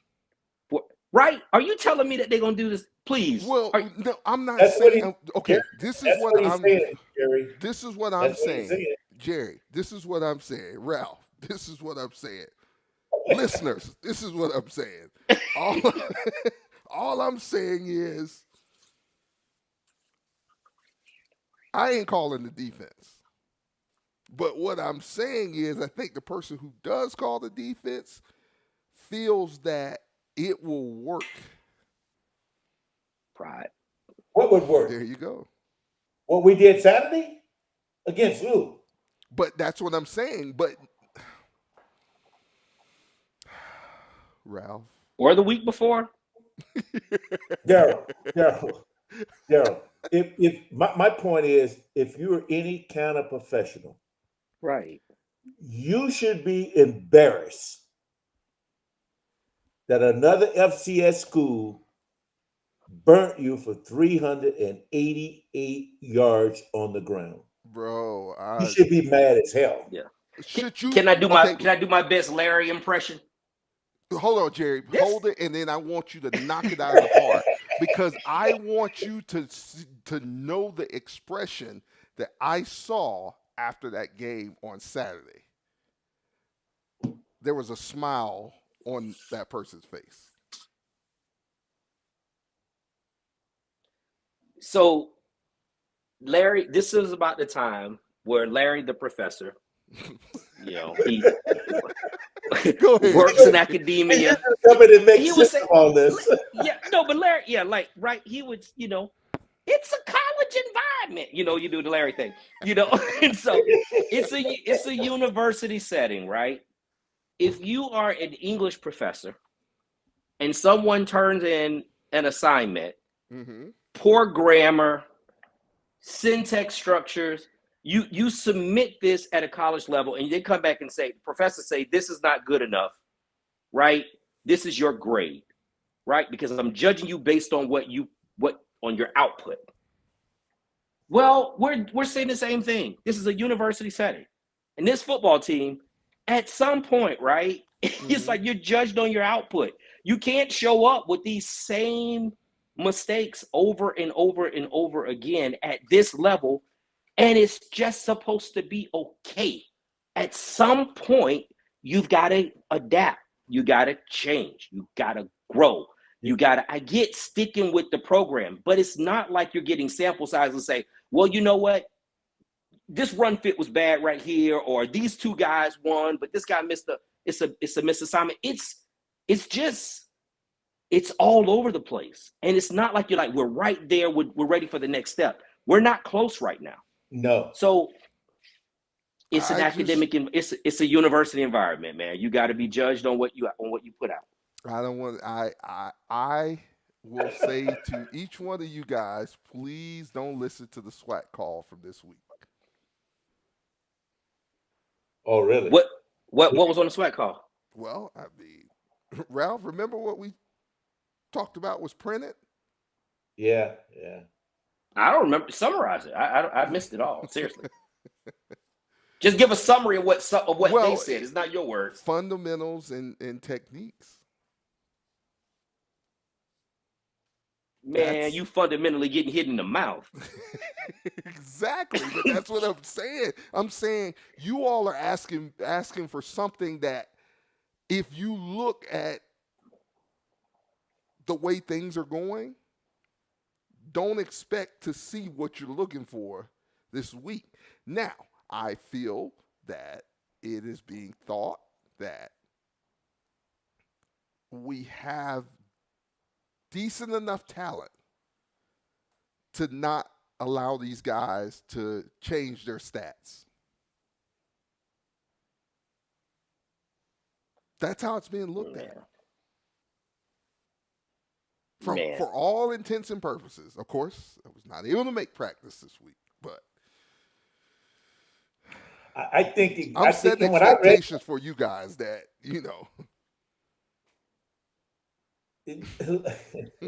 I read that and I looked and I said, damn, he looked like he missing the whole point. Fundamentals and technique.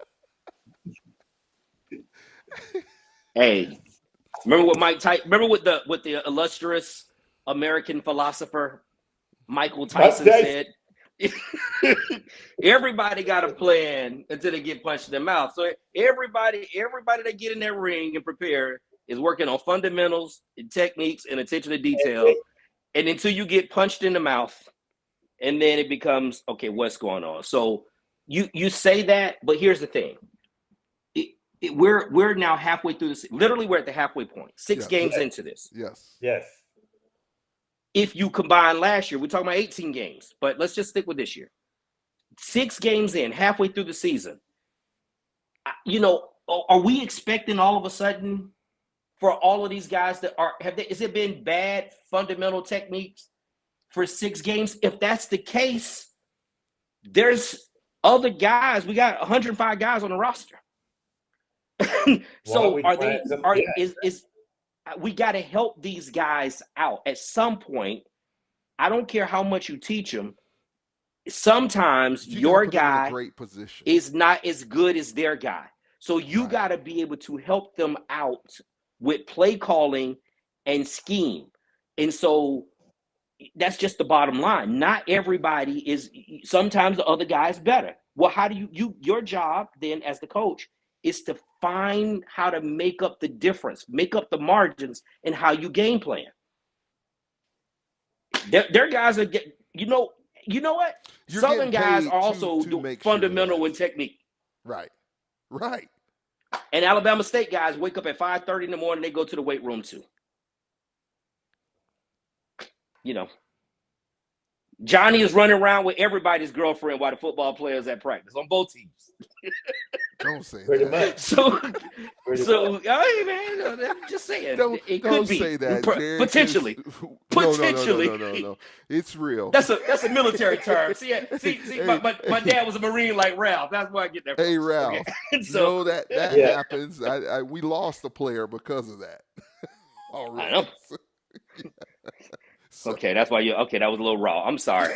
I was a little bit too raw. too fresh, too new. It's real. So Darold, yes, when sir. you read what was said about the fundamentals and technique, what's the first thing that came to your mind? Let me grab my phone and like fundamentals, technique. When somebody's swinging on you and throwing mighty blows, nah, it can't be fundamentals and technique. I got to go for what I know. I got to throw everything at him because if I don't, he's going to kill me. But then you better call him. You need to call him. It's happened already. You look, you know how many times in this last game where we had a defensive end or a linebacker who were staring right at Andrew Body and had a potential to make a play. And they didn't make a play. It wasn't because of lack of fundamental, technique and all that stuff. It's because Andrew Body is a dog. That is a football player. Yes. And when you had him one-on-one in space, Andrew Body is a better athlete than almost anybody on your defensive side of the ball. Certainly, he's going to win that matchup. So at some point, your scheme has to be, we can't try to let our guys get isolated in space with him. So we got to hope that we can beat the tackle or beat this guard or beat their blocking scheme by confusing them, because what we can't do is let this athlete get out in space. You got to make that margin, because if your technique and fundamentals is we got one-on-one with this guy, that guy's going to win every time. Every time he's going to win. Doesn't know how. Then that's a different issue. Yeah, and that's what I'm saying. So, like, if I'm an offensive coordinator, everything Alabama State, all they did against us is say, where's our one-on-one matchup? Most of those passing yards, they were throwing to uncover. They were just RPO passes. Throw to the uncovered guy. And that's what Ralph and I said. Most of them were at the line of scrimmage or near the line of scrimmage, and then the players just made plays. Yeah, because the safety was 10, 15 yards deep. It's free money. It's the way you, as an offensive coordinator, it's what you teach. Take the free money. But we never adjusted. That's not technique. From what I've heard is they just got to be great players and come make plays. They don't grow on trees, though.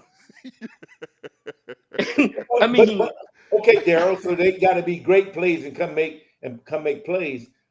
But a lot of that is coaching, putting them in the right position. Well, that's what we're saying. It's like, when are you going to take the responsibility of what, helping them out? Like, He can be He-Man, but even He-Man, you know, if he's in a bad situation, he just ain't gonna do it. Can I be honest? This conversation is depressing me. I was so excited about this, you know, the second half of this. I'm still excited, but you still can't that approach. Yeah, and I still think that I still believe that this team is good enough to win 5 of the next 6 games. I still believe that. I agree. But I agree with but you. that makes me concerned because at the same time we can look. Mm-hmm. I'm just setting the expectations that if we're looking to see some difference on Saturday, I don't think we're going to get gassed, and I don't think, you know, we're going to get beat down, but there's going to be some frustration, just to be honest about it. Yeah, I don't like that approach, man. I don't either. No, I'm with you though, but I don't want to count on we're gonna win because we trust in them to not pay attention to their fundamentals are. Like again, as you gotta, I think, you know, the better coaches that we've seen at every level, right? They're always making up the difference, right? They're finding the mark. It's a small difference between, we just talked about Andrew Body, right? Mm-hmm. There's a very small difference between his peak talent level and, you know, the talent level of any starter on your defensive team. That, like, the margins are different. The margins are small. You have to then go out and find a way to make up that difference, right? And so again, for them, it's this guy is fast. He got like passing records in the state of Texas. You know all the quarterbacks that come from the state of Texas? Yes. I don't know anybody on our defense who's the all-time tackling leader in the state of Florida, but they got one of the all-time passing leaders in the state of Texas. So how you going to get better between Sunday to Saturday to go and stop that guy? You got to help him. Right. Now we getting Trey Holly that's coming this week, who was the all-time rushing leader in Louisiana. All of a sudden, our guy's going to, you know how many players come from the state of Louisiana? Yeah.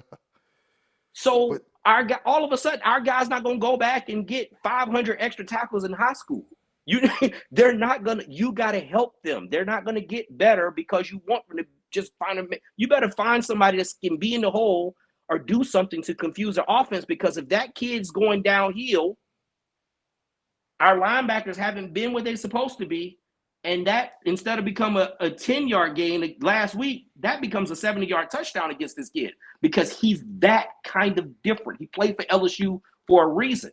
And so if you just think that we just better than Southern has a bunch of players over there. They are a bad team, but great players.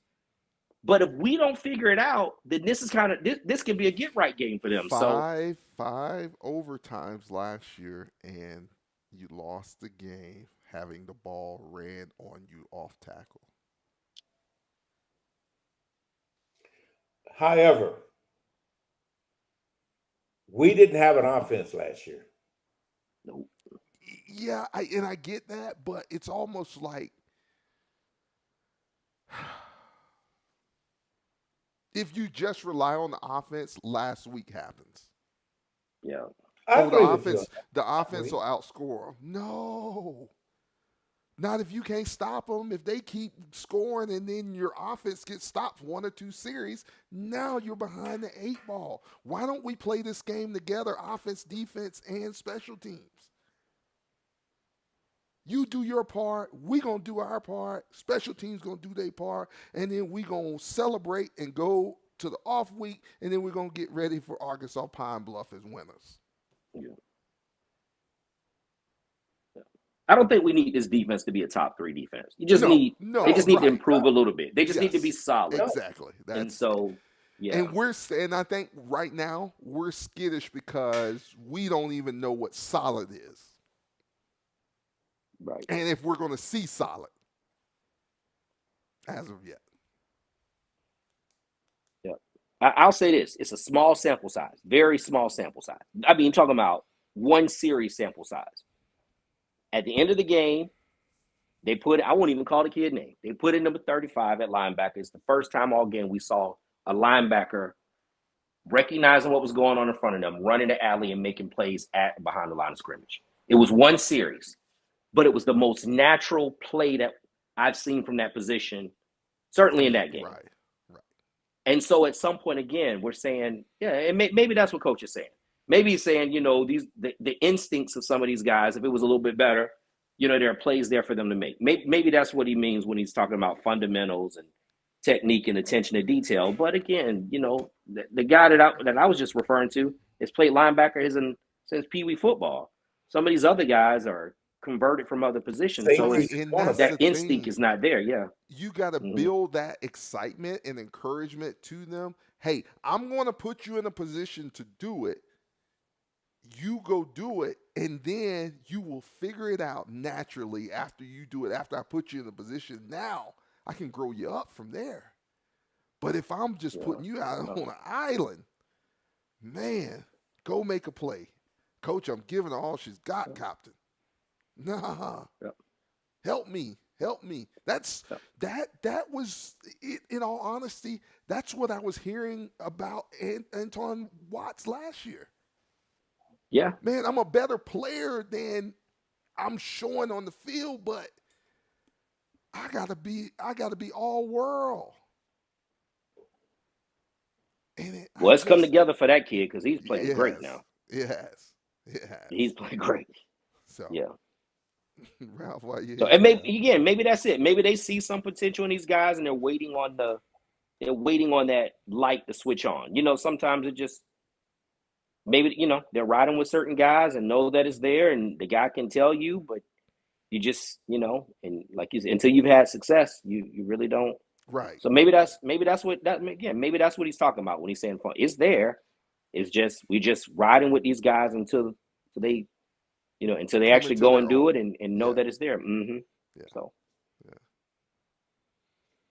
Listeners, we're going to hear a word from our sponsor, and then we'll come back with the Alpha One staff and Bethune-Cookman versus South Carolina. I'm sorry, Bethune-Cookman versus Southern University game plan. You're listening to the Hail Wildcats Gridiron Show. As we begin to reconsider how and where we want to work, Alpha One Staffing is here to help companies bridge the talent gap. I really struggled to find a second career on my own after my retirement. It's been hard for us to find the right candidates who will push our team and business to the next level. Then I heard about Alpha One Staffing. Then I heard about Alpha One Staffing. Then I heard about Alpha One Staffing. Alpha One Staffing partnered with our HR team to help us understand exactly how to navigate this new digital world, even recommending strategies for recruitment and employee development. I needed a job that would support my needs and lifestyle while also challenging me. Alpha One Staffing was completely transparent and knowledgeable about the process and provided me with the tools to feel more confident and prepared. I couldn't wait to start my new career. We partner with our clients and assess their needs. We are the matchmakers, and our goal is to provide each client with the candidates that make a difference within their organization. Alpha One Staffing understood that we needed a candidate with digital marketing experience in our industry, someone with an innovative mindset who could help expand our social media presence. Now, we couldn't be happier with our presence online and the impact that we are making globally. Alpha One Staffing presented us with incredible, highly qualified, and dedicated candidates. We will definitely be using Alpha One Staffing for our next hire. I was hired permanently after 6 months. This wouldn't have happened without Alpha One Staffing helping me get my foot in the door. If you're looking for work, I highly recommend Alpha One Staffing. If you're a job seeker or an employer, go to alphaonestaffing.com and send us your resume or tell us about your hiring needs today. There's a need for qualified, diverse candidates now more than ever. The hiring market is competitive, and you're probably wondering how to tap into diverse talent pools. The team at Alpha One Staffing can connect you. Diverse teams perform better, and Alpha One Staffing has perfected the art of finding, recruiting, and assessing the talent needed to drive your business forward. With more than 20 years of experience in corporate services, healthcare, and special project management, Alpha One is your expert recruiting partner. Call now or visit us on the web today. We're back here on the Hail Wildcats Gridiron Show. We're talking Bethune-Cookman versus Southern University this Saturday, 3 p.m. kickoff at Daytona Stadium. We'd love to see you there. Come on, stop by our tailgate. starting at 12:30 over on the lake. We'd love to have you over there. Meet the Gridiron Show gang or Gridiron Gang, and enjoy a great day of football with us. Guys, let's go into our game plan. I'm going to start with Ralph first. Ralph, I need your game plan, man. Help me out, man. I need to feel better. The only way I can help you out, Daryl, we got to stop the run. That's where it starts.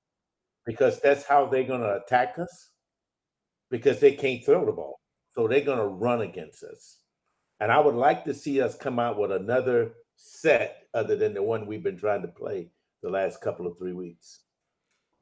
Let me ask you about that. Is it the players actually who are in there, or is it just we are not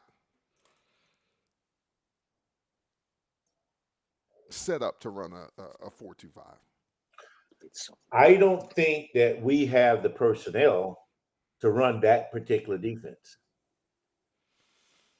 And the reason I say that, what I mean by that, your front four on a 4-2-5 has to be dogs. And your linebackers. Yeah. And your linebackers. Now my thing is, we got people on that team that's been linebackers ever since they've been playing football. And we're not giving them opportunities. And at this point of the game, I think you got to try something else or try some other personnel to see if you just stump down, want to run a 4-2-5, you got to find first of all, you got to coach it up. And then secondly, you got to find the right people to run that particular defense. Let me ask Jerry real quick. Jerry, do you think it's no matter who's in the game, if that would change things? I mean, players, listen, you say X's and O's at Johnny's and Joe's. The 4-2-5 was fine when we had Darius Thomas back there because he was running everything down. Right. So if you got guys who can play, then of course it can. Every defense is designed to work. Every play call is designed to work. We get all of that. I think, to me though, so. Yes, there could be a change that's necessary. I don't know who that is. If that's the answer, this is my opinion. The 4-2-5, that in of itself, again, it's every defense is designed to work. I think the problem with our personnel running this defense, we can run it. We just can't be so static. You know what I'm saying? Like, you can't just come out, everybody's lined up pre-snap where they're going to end up post-snap. I think you got to move guys around. To me, that is the neutralizer in this, especially in this type of defense where you leave so much space at that second level. You can't let the offense know who to account for and who's coming from where. So that's where you create your advantages but if they know what's coming, it's too easy to attack. It's just too much space. So you can't just be static in it. You got to move guys around. You got to change your alignment. And it's like, and when they snap the ball, guys can rotate to where they're supposed to be, but it's just too static for me. It's too easy to attack because we know where the guys are going to line up. So that's the defense in itself is one thing, is how we are approaching it and teaching it. That I think that's where I think you can help yourself out. Give me your game plan for Saturday, Jerry. If you haven't, you got to. I think you do exactly what we've been doing on offense. I think Bethune will score points. I think from Southern standpoint or our defensive standpoint, got to stop the run. You got to stop the run because they're going to want to try to be a ball control possession type. And when they do throw the ball, it's normally, very simple downfield, long routes down the field. But so again, I don't like the two safeties super deep. Even if you want to still remain in that kind of offense, I think you play with a 1.5 high is what I call it, where you don't have both guys so deep. One of the guys is kind of splitting the difference so he can get back. You kind of help you a little bit more in the run game. He kind of get there a little bit quicker. But You got to find a way to get an extra hat in the box is what I'm saying. And so where that comes from, we rolled down Saturday, right? it was the one it's the one play that we caused a negative it was the one negative play against their starting. So, but we only did that once, so that right, Daryl? Yeah, we away from it. Yeah. So, but you gotta find a way. And even if that extra hat in the box is your pre-snap is what it is, but those safeties going to have a lot more permission to get downhill quicker, and you take your chances on the back end. You just got to get an extra hat in the box just from a number standpoint. Help yourself out, force them to do what they've proven that they, because we're saying what we're saying about our inability to stop the run. But at the same time, Southern has shown an inability to pass the ball. So, to me, I think the game plan has to be, let's force them into what they don't want to do. Exactly. That is, they don't want to get into a passing game. Exactly. Definitely. Because they're not very good at it. Definitely not. But I think, going back to what Jerry said earlier, though, and if you notice, that's exactly what we do. Whatever position we in for the pre-snap, we never change that. So they already know what we're going to do. And they scout us well enough to know how to attack us because they know where we're going to be. And we're not going to adjust. Right. Yeah. Like Jerry said, the one time that we did, it was like, wait a minute, what are they doing? You confused them. And then we were like, oh, wait a minute. That was a loss? Okay, we'll go out of it. We can't show it too much. Because you might stop. I talked to an offensive coordinator this week. He told me that his offense would normally average around 30 points a game against defenses that moved around a lot, about 28 to 30 points a game. He said that he never scored less than 40 points against static defenses. This is what he told me, because it was too easy. Once he could teach all his kids where everyone was, he went up by at least 2 touchdowns a game, just because it was too easy to attack and too easy when guys didn't have to think. But again, you want to force them to have to communicate. You want to, all you need is one guy to make a mistake on the offensive line, Right. And so again, I just think that you got to help you guys. Yeah. My keys to victory, guys, we got to, of course, protect the ball. In close games, hopefully this game won't be close, but in close games, that has hurt us down the stretch. We got to avoid interceptions as well, as I say, is handling the ball. Man, we got to handle the ball. You got to start fast. In the last 2 weeks, we've thrown bombs, to start the game, and they've worked for us. I think we have to maintain drives, handle the clock, and things of that nature. We got to be able to contain the run. We got to contain the run, and as we've said throughout this whole show, they're going to run the ball. They're going to try to run it down our throats. They're going to try to run it down. We got to be disciplined on defense. You got to know where everybody's at on the field, and we got to have a man near them. They're not that great at throwing. They average about 15 points a game. If you can, we're going to give up some throws. But manage that. Keep them behind the chains. Get them on 3 and outs. And then, last but not least, use Malik Huggins, Lorenzo Jenkins, and Javon Ross to exploit their secondary. Take the top off, and you win the game. Those are keys to winning the game. They still only got us by a field goal or touchdown, but our offense comes to play. This game shouldn't even be close. Say it again, Statistically, this game shouldn't even be close. No, not by any means. Yeah, they average 15. We average 35. Right. Don't let. I like to see our defense show, kind of the same plan that they showed against Edward Waters. Again, which is that was a lot more. We saw a lot more. From them. Let me ask you this. We didn't mention this. Right now, you look at the weather forecast. Do you think that might have any bearing on? It So what limits is them is from it? throwing the ball, for Yeah, sure. it's supposed to rain all day. But it puts it on the ground, and their second string running back, how is he? Decent. Southern has players. I want to make sure they're Yeah. not very deep, but they're starters across the board. They what's one? Givens over there on defense? Yes. Ball player. They got another linebacker, but the ball player. They have players. They can't put it together as a team. But their second string running back is good too. And the quarterback has wheels. I mean, you can't, he is probably as fast, maybe not quite as fast as Body, but not far off.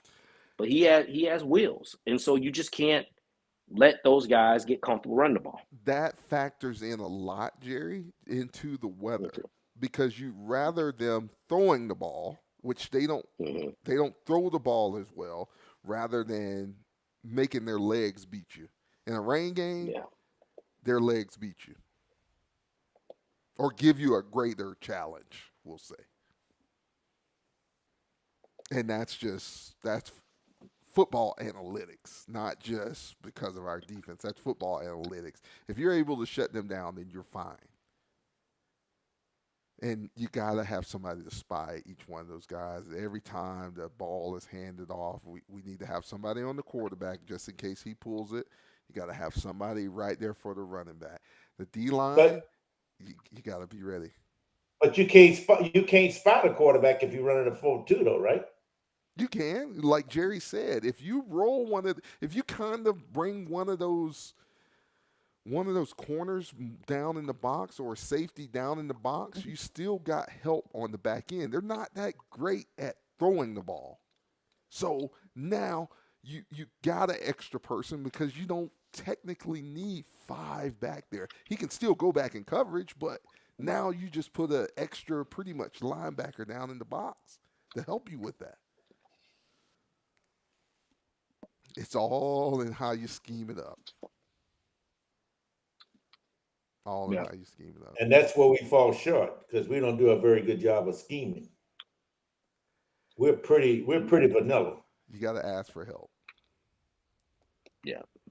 You just got to ask for help. Again, you got a lot of experience on that defensive side in terms of coaching.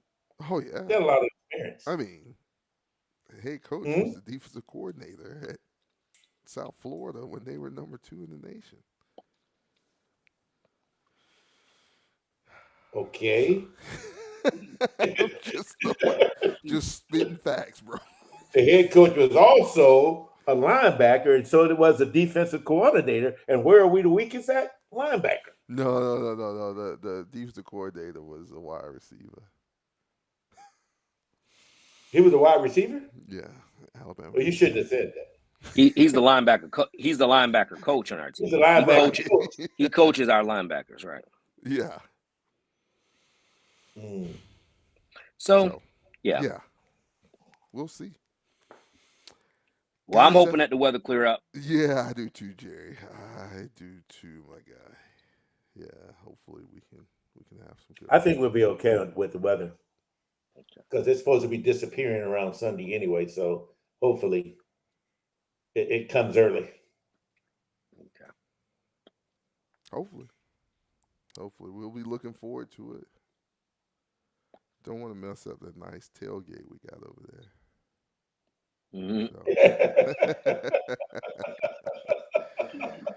Indeed. Fans, we want to hear from you. Go ahead, Jerry. No, I was like, tailgate gonna be bring your own bag, but bring your own box.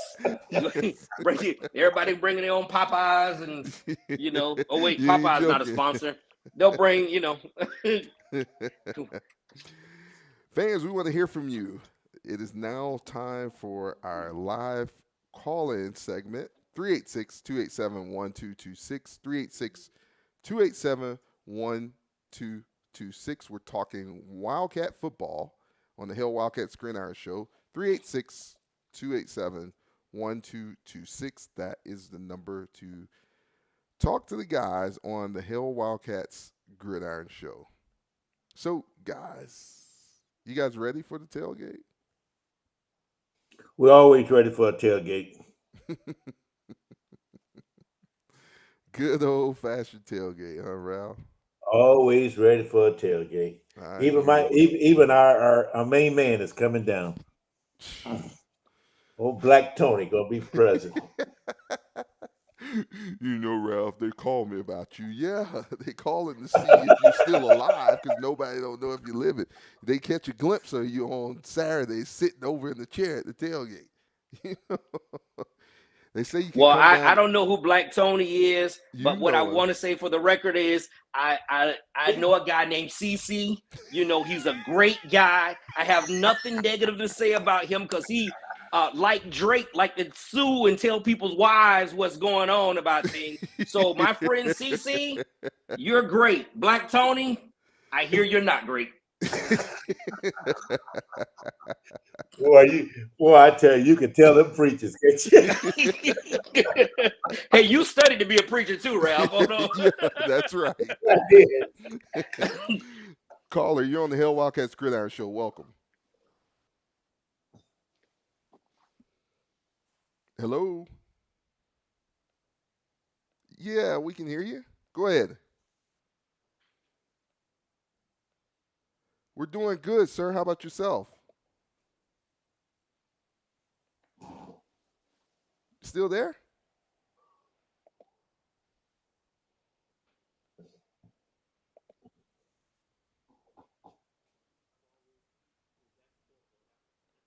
Yeah, I hear you on that. We're having a hard time hearing you. Oh, I don't Okay, know we got you now. We got you now. All right. You got me now? Yes, sir. How's it going, my man? It's going real good. I'm kind of just happy, you know, Bethune-Cookman done something they hadn't done in 5 years. That's win 2 games in a row. So I was kind of happy about that. But the game on Saturday, it was I'm always in hope Bethune-Cookman could get to the Celebration Bowl. Definitely. And I thought if we could win that game, we might have a chance. But now I'm back in the back seat of the car again. So it ain't over yet. It ain't over yet. If Jackson State beats Alabama State and we win out, then you got a chance to be back in there. Yeah, but Daryl, you know, and I know, and everybody else know. But then again, you got to still play the game. You got to still play the game. Right. I'm just hoping when we go to Jackson, they don't score me on us. And that's the worry because, like you guys say, and I agree with everything you say. If you don't change your defensive scheme, it's not going to work well for you. And that's just the truth of the matter. And because you can't depend on the offense to carry you a long ways. No. Because if your defense is good, now like Jerry said, our defense don't have to be that great. It just got to stop them 2 or 3 more times a game, and we'll have a good chance. But if you have a defense, a real good defense, and they keep it a 0, the worst thing you could do is tie. If you don't score nothing on offense. Right. So, but like I said, we'll keep it trying, and I'm close out by saying, I'm gonna call the coach tomorrow and say, well, put number 35 in there. He looked like he could tackle somebody.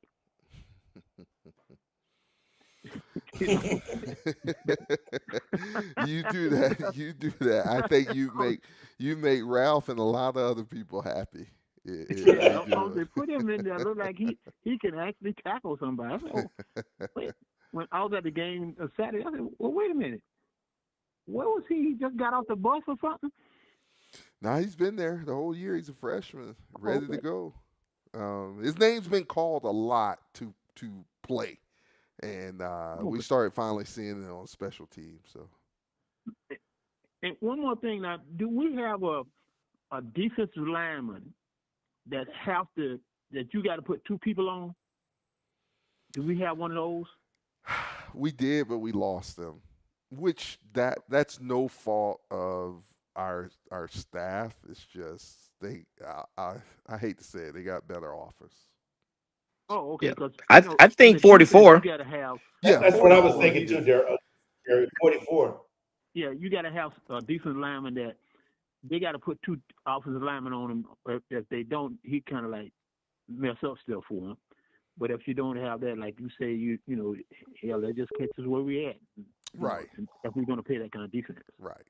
But you guys keep doing a good job, and we'll see what we're going to do on Saturday. Definitely so, man. We look forward to seeing you, and we will talk to you soon. Thanks a lot, man. We're glad to hear from you, Willie. All right, you guys take care. You too, man. Goodbye. All right. 386-287-1226, 386-287-1226. That's the number to speak to us here on the Hail Wildcats Gridiron Show. 386-287-1226. I know my man Chuck's trying to get in with us, so we'll hopefully have him on the line soon. Ralph, you cooking anything at the tailgate, man?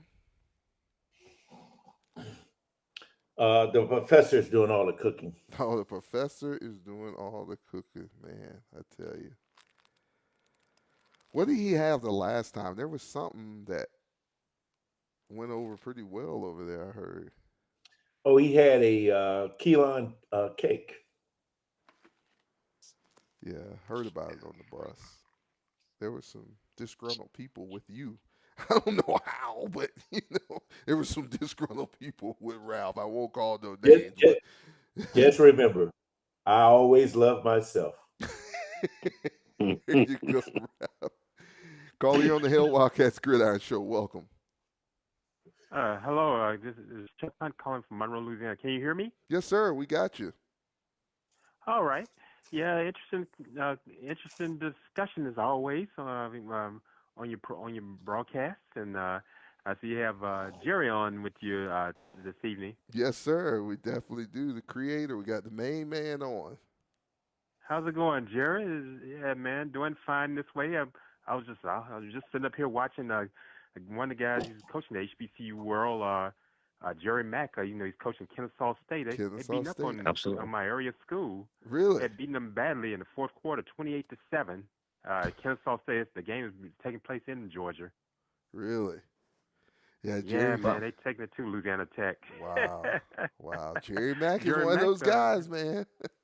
He always. He was an excellent coach. Yeah, Jerry Mack is one of those guys. He always has it. Oh yes. Yeah, always. This is his first season. Yeah, definitely. And my reason for calling, I was looking at you. I watched that game when you all played.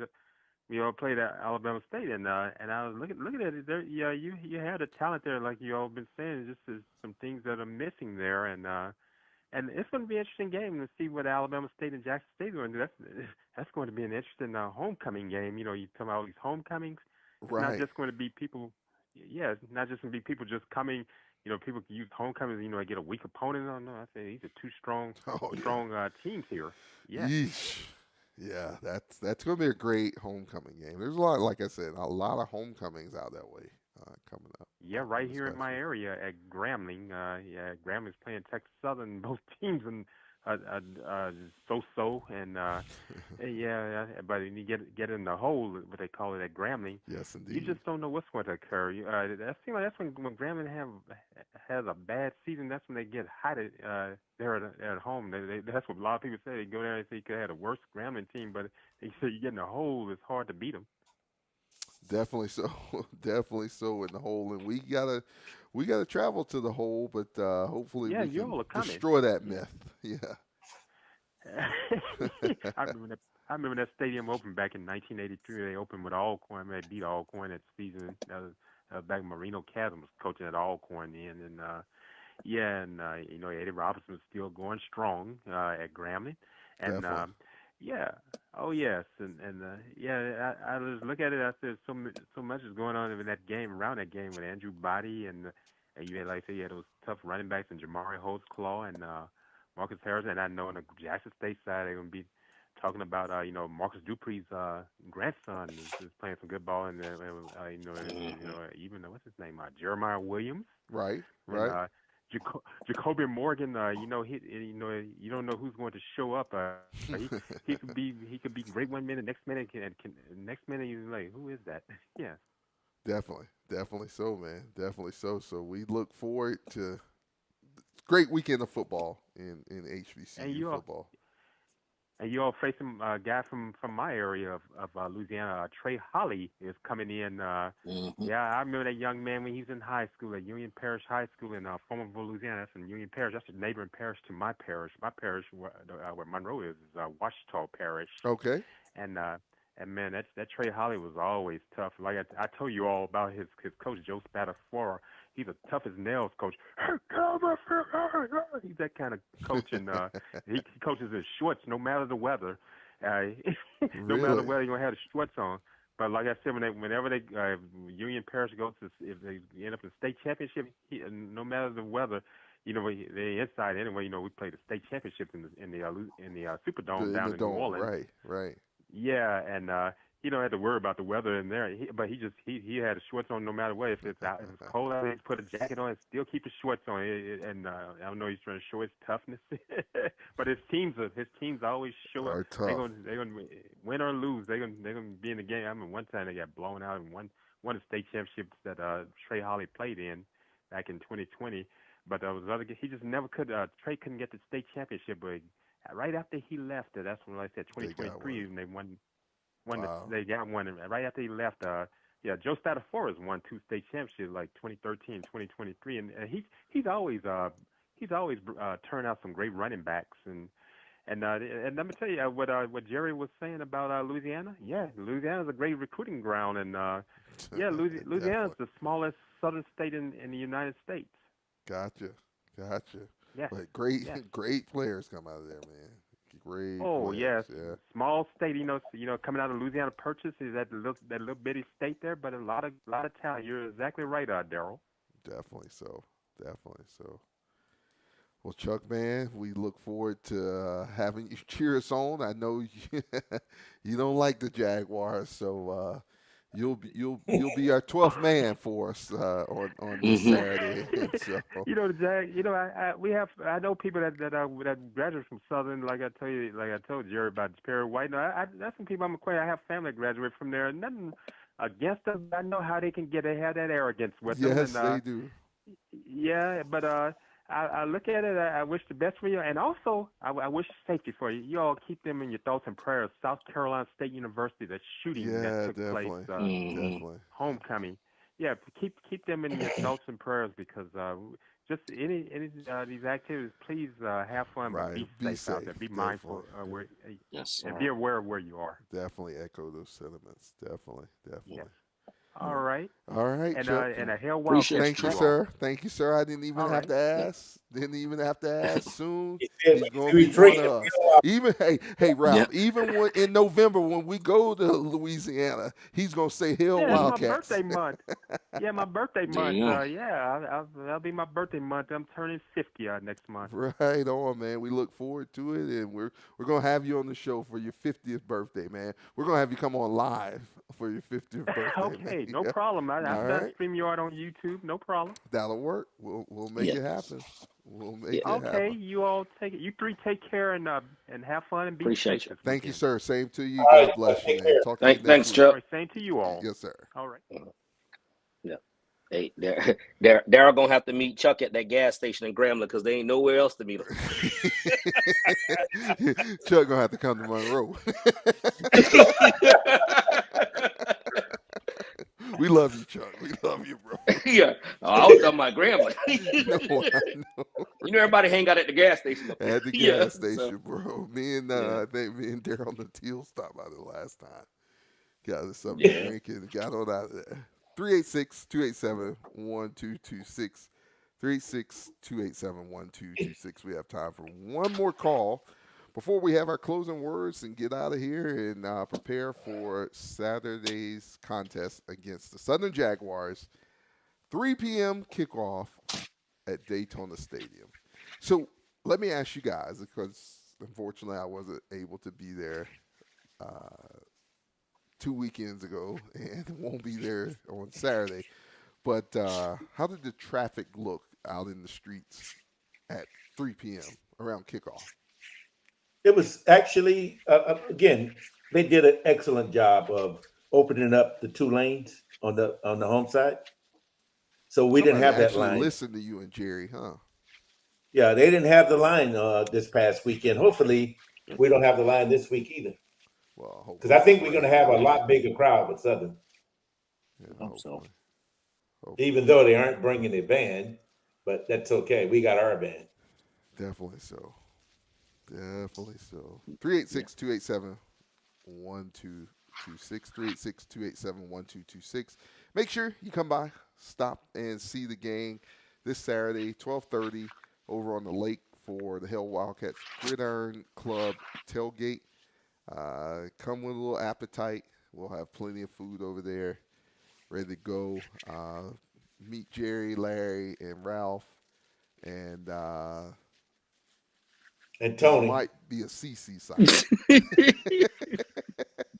Who is Tony again? I don't know who that is. Yeah.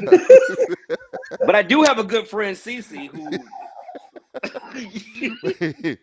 he must be paying Jerry under the table, man. He must be paying Jerry under the table. Guys, let's go with closing words. I'll go with you first, Jerry. Closing words, man.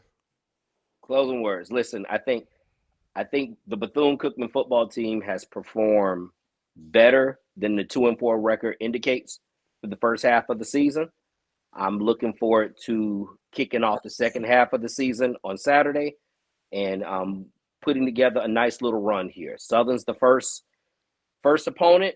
We've never beaten the Southern Jaguars ever in the history of Bethune-Cookman football. So we're 0-7, but what a great opportunity to be able to change that. I think they will.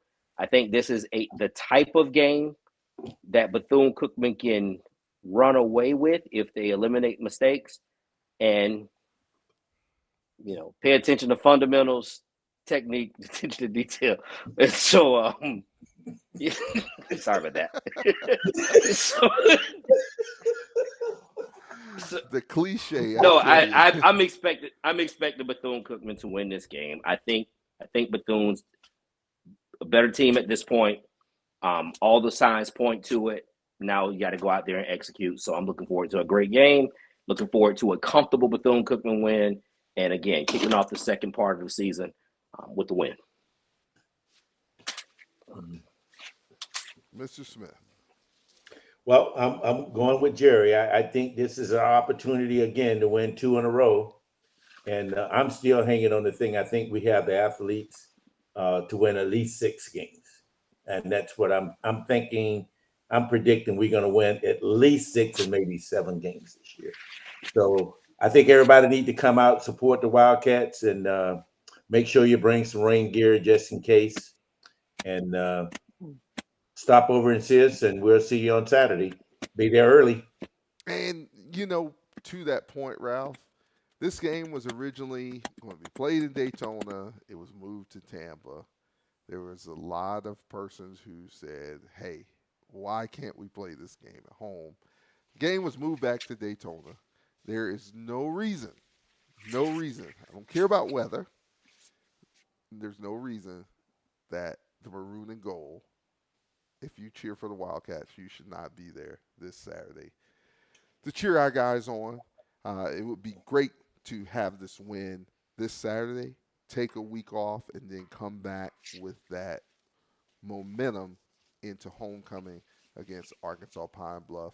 I know one game at a time, but let's be there to cheer our Wildcats on. 3 p.m. kickoff this Saturday, Daytona Stadium. Our Wildcats take on the Southern University Jaguars. Let's go get that first win against the Jaguars and have a great time fellowshipping together. For Mr. Jerry Bell, Mr. CC Cruse, as Jerry eloquently calls him. Black Tony. Black Tony off there. Mr. Larry Wesley, Mr. Ralph Smith.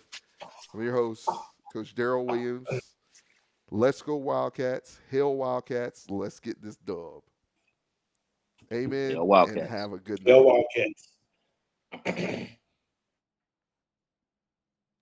Ladies and gentlemen, the Bethune-Cookman University alma mater.